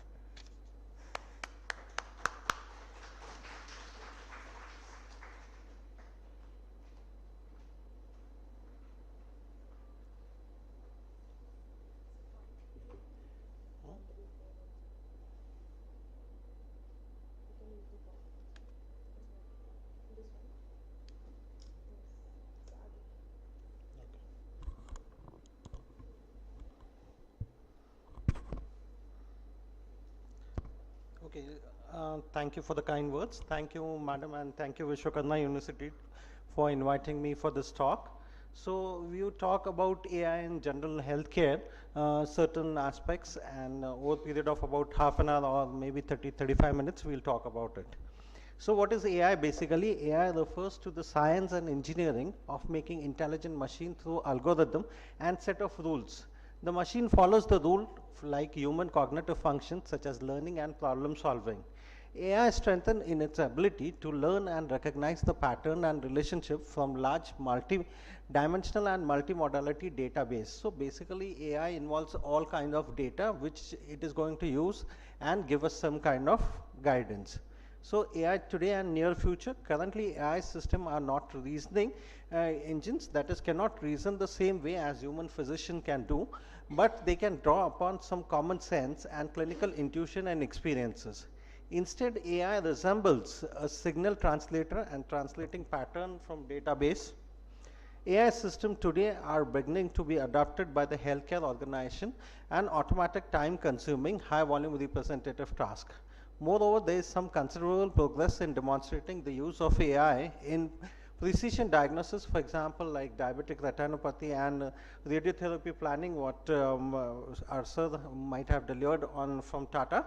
So basically AI is a couple of terminologies what we should know about is AI, artificial intelligence, second one machine learning, deep learning, large language models, and natural language processing. So these are the terminologies which basically comes to use when we are talking of AI. So AI refers to the computational technology that emulate the processing of human intelligence, such as reasoning, deep learning, adaptation and interaction, and sensory understanding. Machine learning is a subset of AI and computer sciences which focuses on using data and algorithm to mimic the way how human would think or how human would learn, and to improve its performance with the exposure to new data. So deep learning is again a subset of machine learning for algorithm that involves a large multi-layered neural networks that learn from the vast set of data. And NLP, that is a natural language processing, is a subset of AI that uses a vast majority of data in human language, including written and spoken words, to develop automated algorithm. Large language models refers to the class of deep neural network that uses a tokenization process involving billions of parameters to process and generate language patterns and structures. So this is important because it is using billions of things for one particular assignment. So what is AI in healthcare?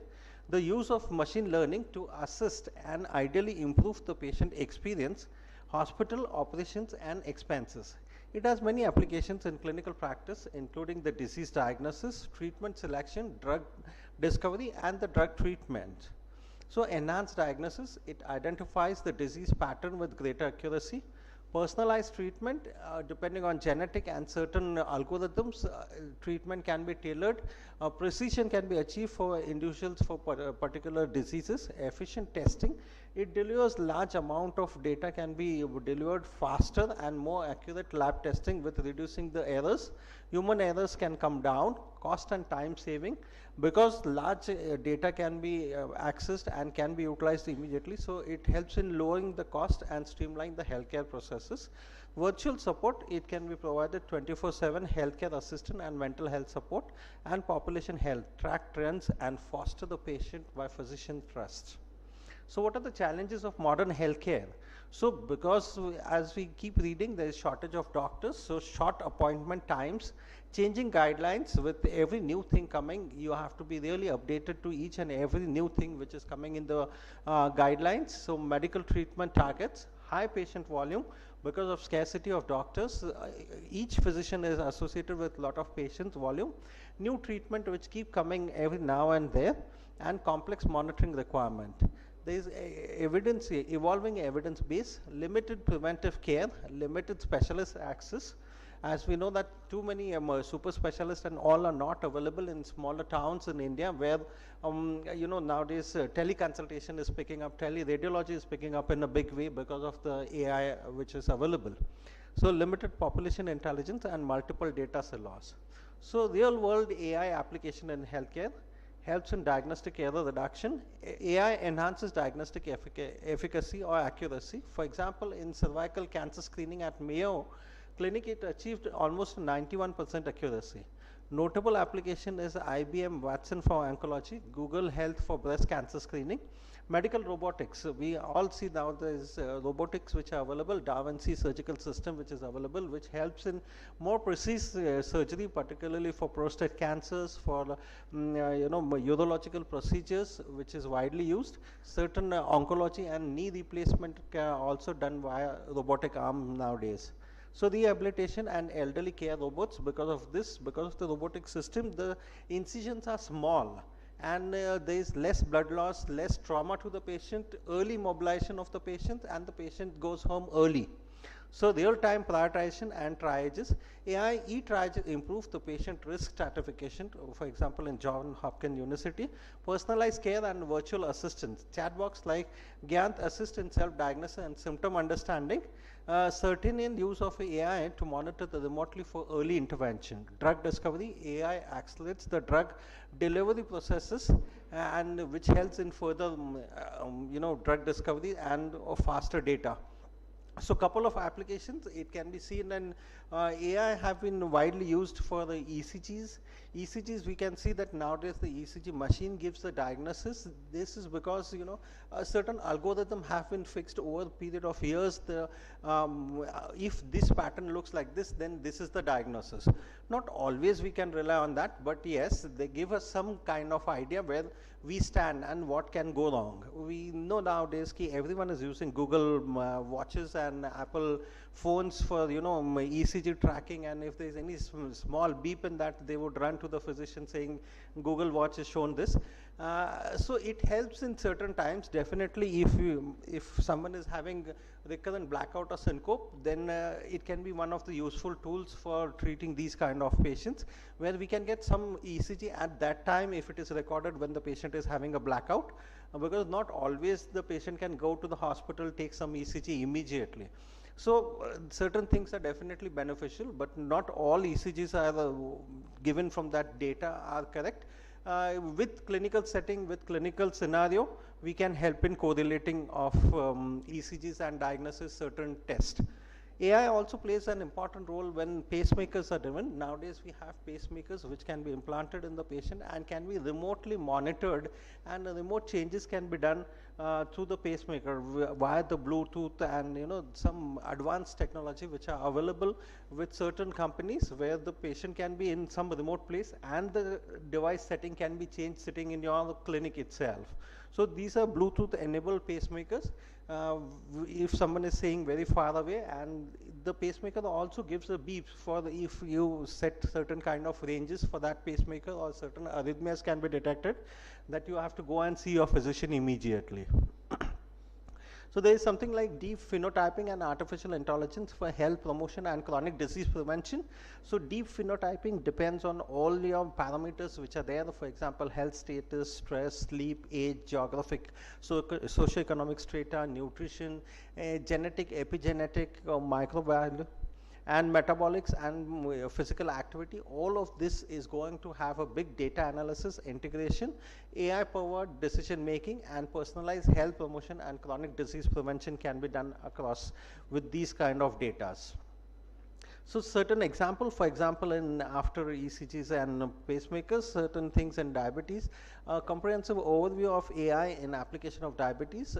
Suppose there is a large database of population without diabetes and then with diabetes. What you're going to see is you have to predict the diabetes onset, recognition on management, modifiable risk factors, what are the opportunities, the precision, penetration and prediction and personalized treatment can be given in those who are not diagnosed still.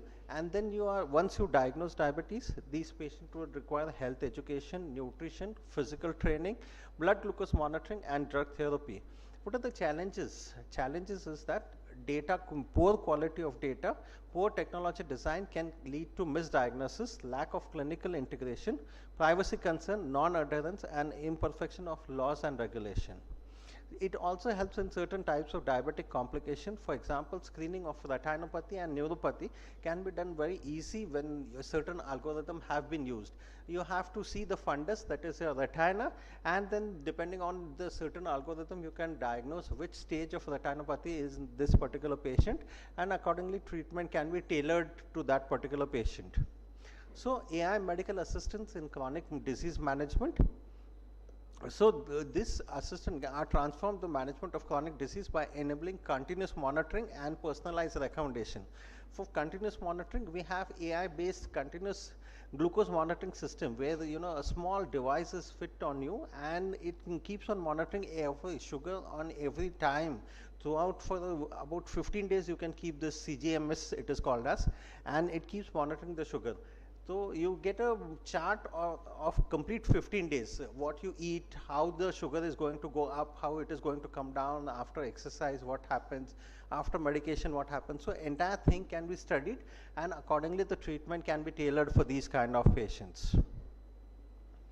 So application for machine intelligence in diabetic research also it has been used because of large available data, structured demographic, lab test and medication, diagnostic procedures, unstructured data, for example, from the clinical notes, waveform, images and videos. All of these can be integrated and various application can be made, for example, basic biomedical research, transitional research and clinical practice applications can be done through all these things.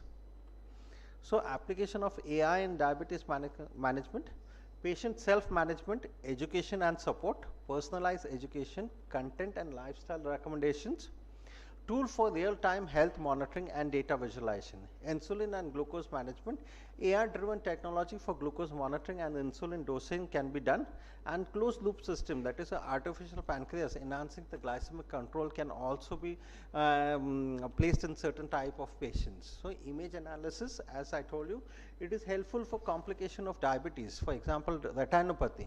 AI algorithm have some screening and grading for diabetic retinopathy. FDA has approved this system in place of efficacy in screening. Other application, monitoring for diabetic foot disease through image analysis, and this also alerts the complication to the physician as well as the patient.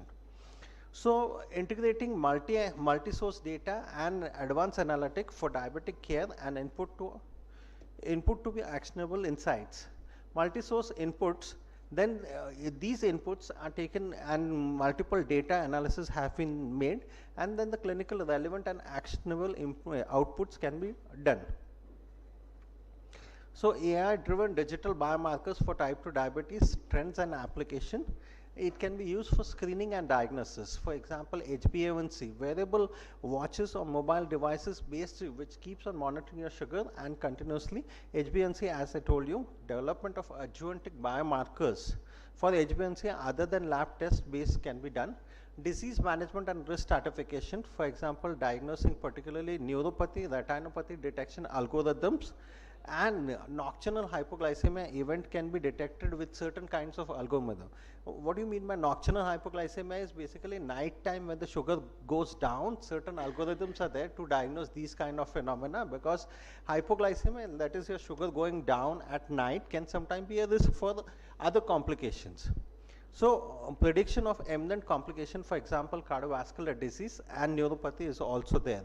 Analysis of glycemic trends or events with or without continuous glucose monitoring is going to help you for particular treatment. And advanced treatment or advanced glucose monitoring can customize the particular treatment for each and every patient. How you're going to treat them with drugs, with exercise, what you're going to change, all these can be done. So what are the barriers for this? Certain times the technological integration, development and resource cost, open reliable data source for validation, scalability, clinical work for integration, implementation and maintenance of the cost. Regulatory concern and accuracy and maintenance of cyber security standards can be a problem. So addressing the challenges with AI in healthcare. So what are the challenges of addressing certain challenges in healthcare? Healthcare providers and professional liabilities, impact of professional responsibilities, challenges when learning to integrate and use technology, varying level of technology literacy in varied population including doctors is going to help, or can be certain types of barriers, because not all of them are going to be tech savvy to start using each and every system which is available with us. So limited hands-on experience using all AI applications. Ethical and privacy related challenges, that is a patient data protection, ethical boundaries of innovation, obtaining informed consent and ensuring data privacy, maintaining safety and promoting transparency.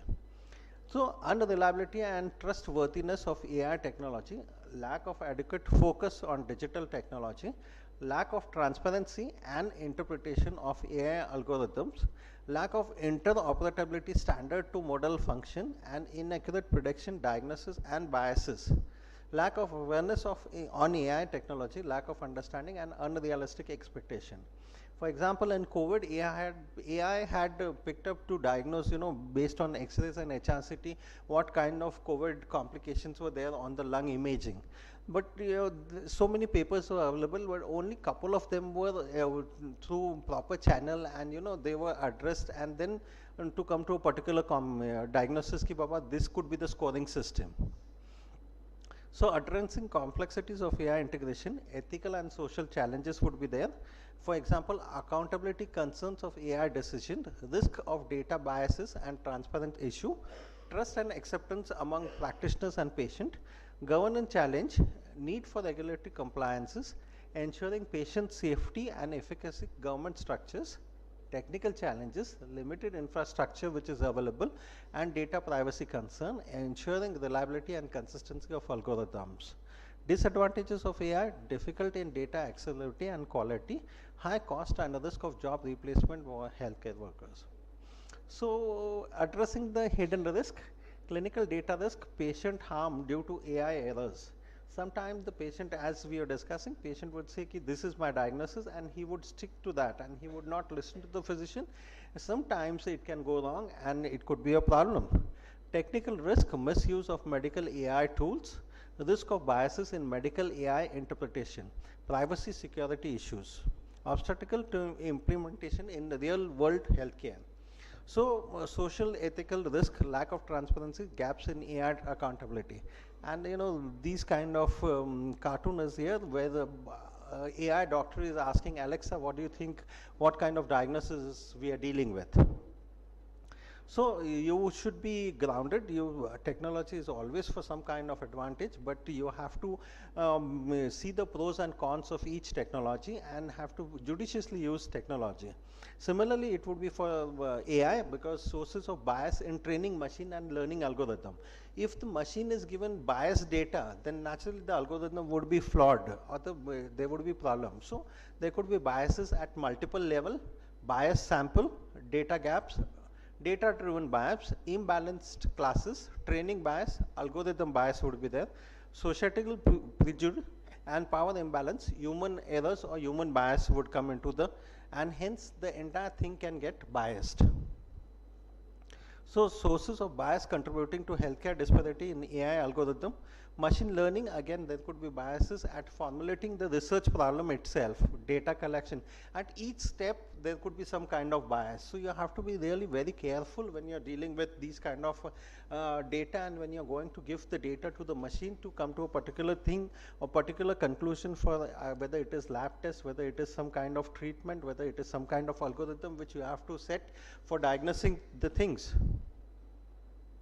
So a representative example, for example, this was for the prostate cancer bias which was introduced because of some kind of data which was given to the machine, and it was not correct.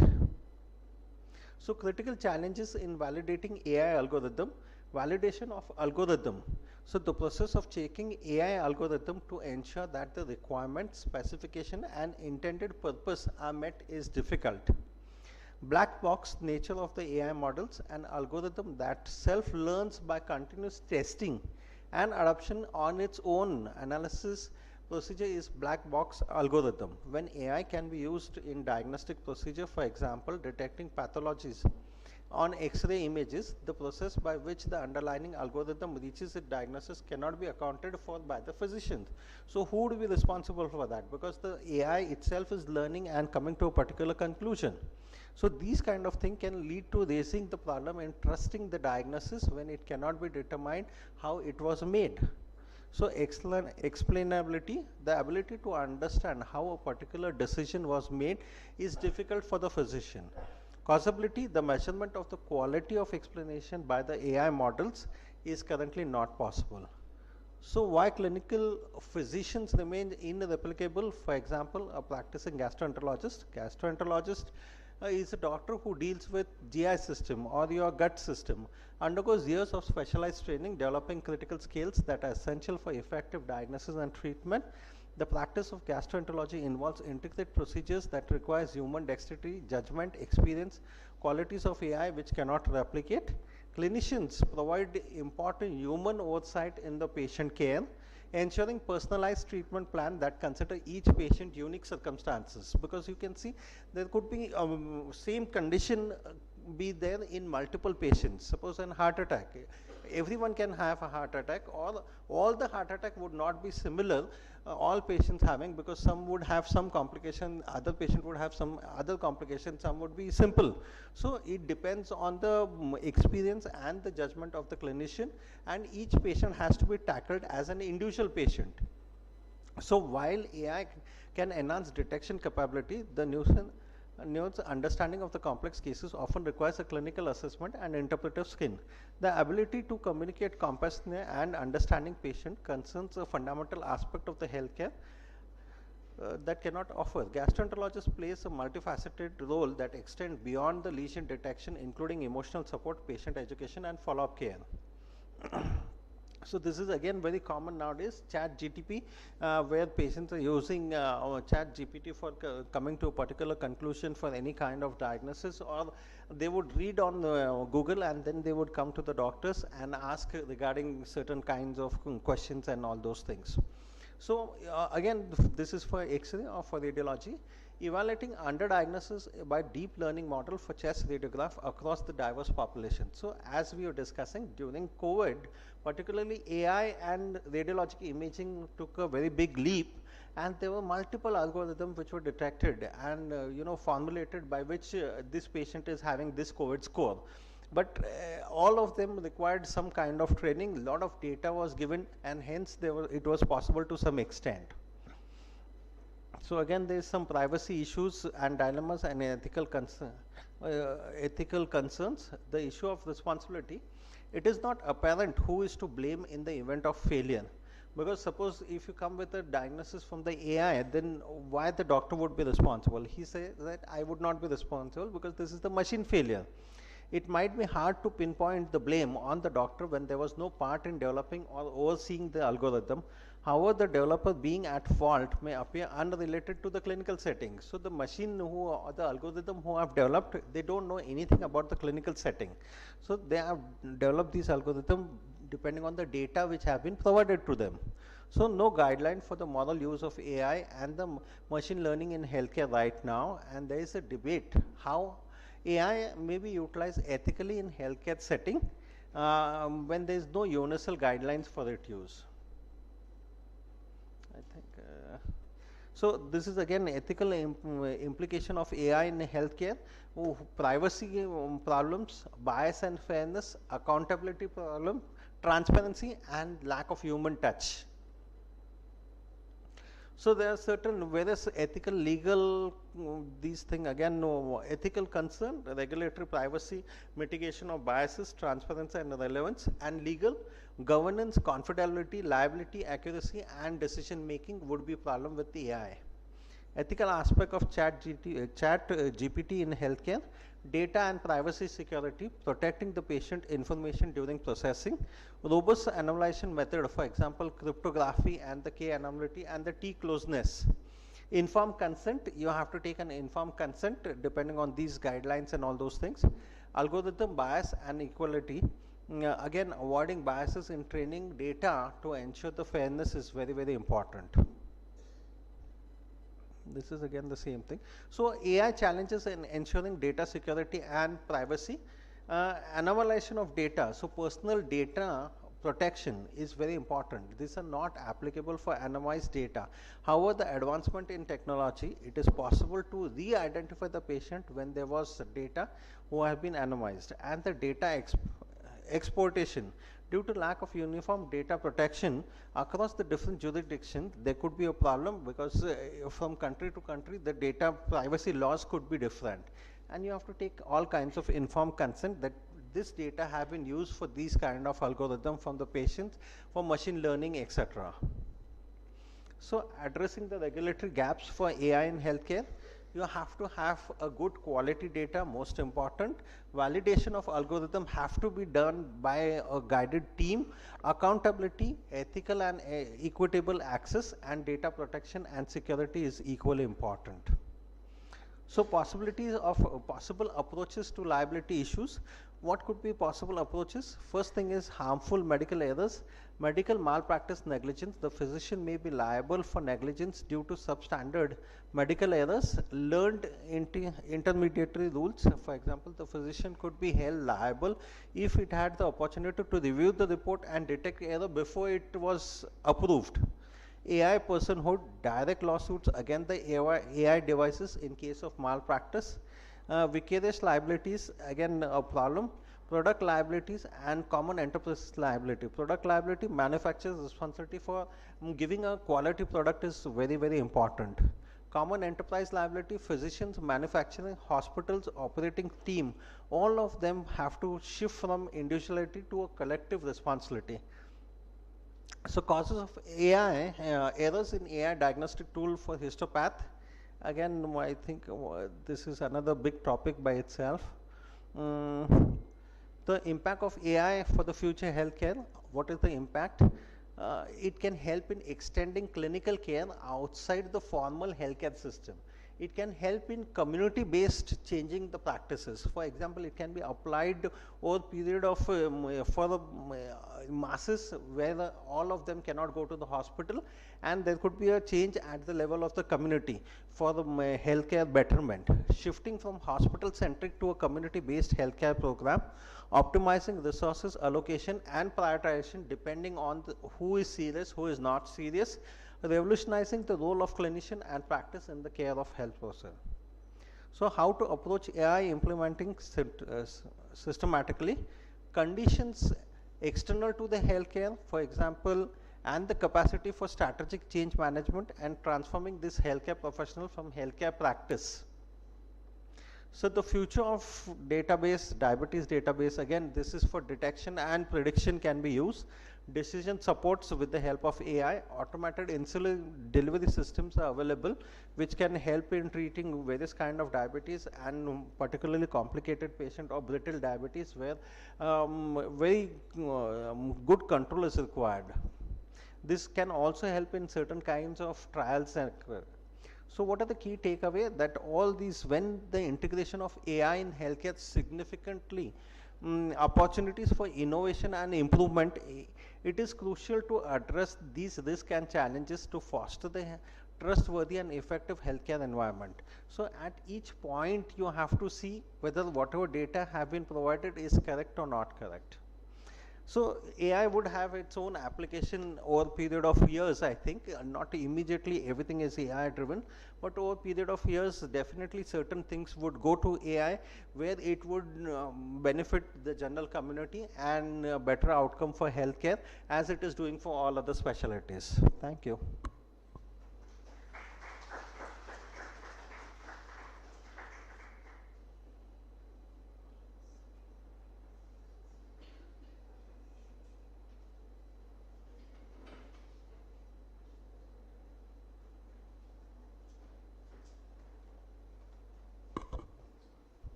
Thank you, sir. And I would now like to call Dr. Shorin Datta Roy to give token of appreciation to Somani, sir.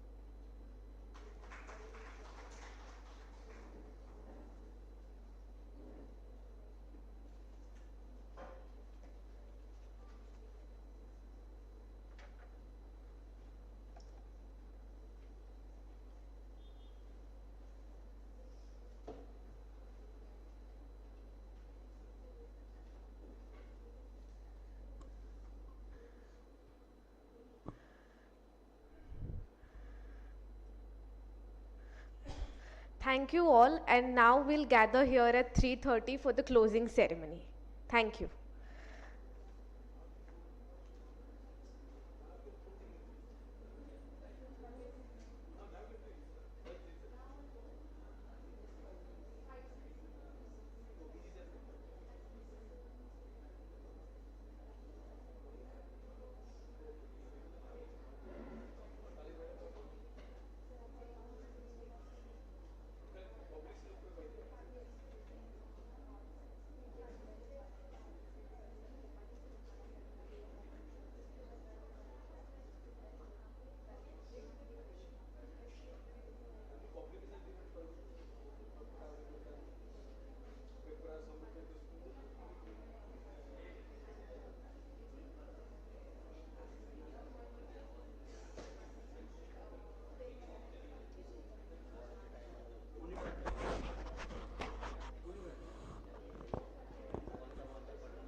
why some technical scrutiny is going on. So we are by first week of March we are planning to submit to Spinger. This is already series in Scopus Index. So your paper, I think 19 papers, right? 19 or 20 paper, 26 papers are they received. So we have one volume around 600 pages. So 26 comes under 600. So no need to go for the request for the second volume. So after submit, all the authors are requested to, you have to receive only corresponding author, not other authors, right? So only corresponding author receive the proofreading. So I request to all the corresponding author as soon as possible receive, immediately do the proofreading, and you submit your paper. Then it will be comes online by maybe end of April. So this is my publication. I'm handling the publication part only. So it's a very collaborative work, right? So very thank you to all the organizing team, then your Vishwakarma University to hosting this conference. I hope we'll see another conference in 2026. I think we're 25 month of August, October we are planning. So we are requesting to the Spinger, and for publication partner, we are just starting the process. So I request to Madam, let us complete one conference, then start the other conference, right? So thank you very much for inviting us again. So thank you, Professor, to join all the intellectual person in the conference. Thank you very much. Bye.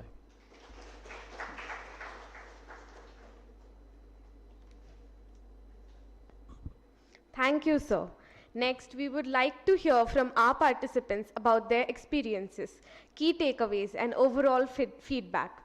Your thoughts and suggestions are valuable in shaping future editions of this conference. We're now open for participants to share their insights and experiences. Would anyone like to share their thoughts?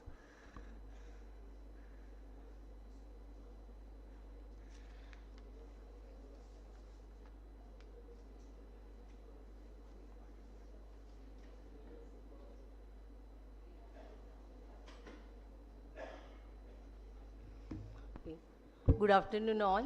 Myself Dr. Madhuri Pant from Computer Science Department of Vishwakarma only. It was a very enriching experience throughout the day. It was a platform, it was created by the Vishwakarma University. All the oncologists and all the clinicians, industry experts shared their views.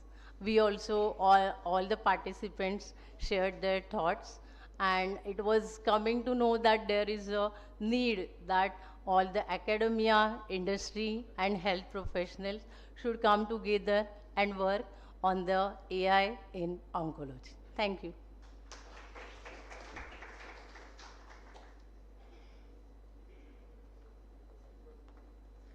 Would anyone else like to come forward? Thank you for sharing your feedback. It means a lot to us. Next, we move on to the certificate distribution, acknowledging the dedication and active participation of everyone who contributed to making this event a success. I request all the dignitaries to come on the stage for the certificate distribution.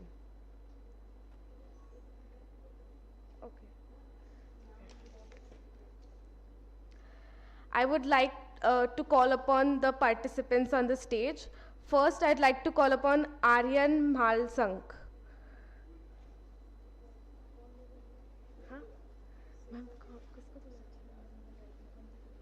I would like to call Sachi Nandan Mohanty sir to please come on the stage.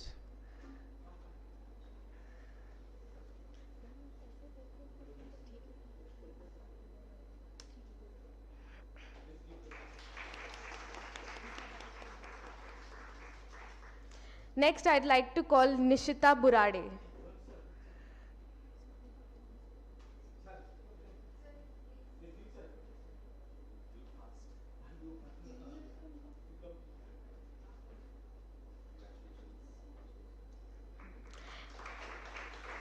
Next, I would like to call Dr. Madhuri Pant.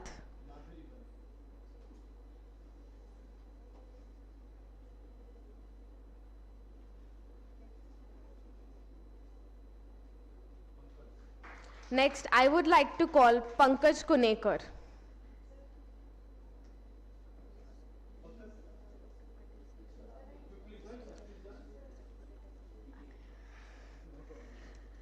Next, I'd like to call Dr. Kavita Kumawat.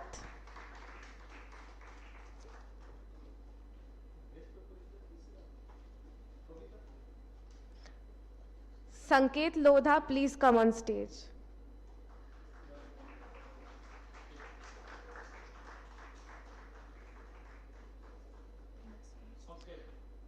Dr. Ranjit Kumar, can you please come on stage?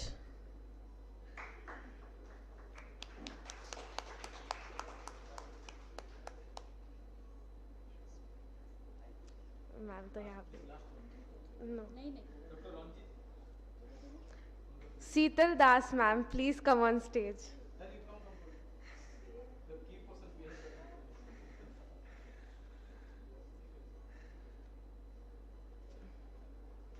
Seema Vanjiri, ma'am, can you please come on stage?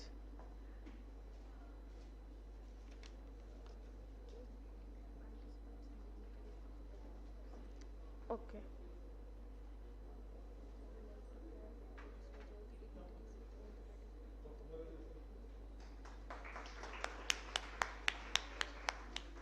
Can all the participants please come on the stage for a group photograph? Along with the dignitaries.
Finally, to officially conclude the conference, we will have the closing remarks summarizing the key highlights and expressing gratitude to all who made this event possible. With that, I invite Dr. Reshma Nitin Pise ma'am to share their final thoughts.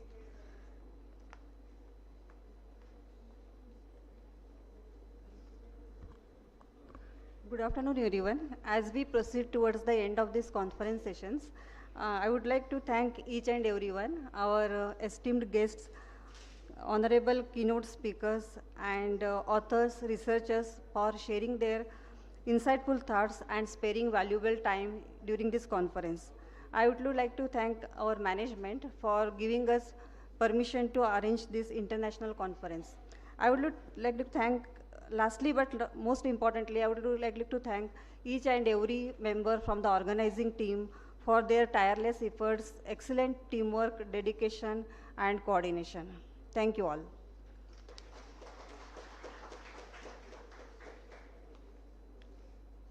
Thank you all once again for being part of this incredible journey. We look forward to meeting you again in the future. Thank you and have a good day.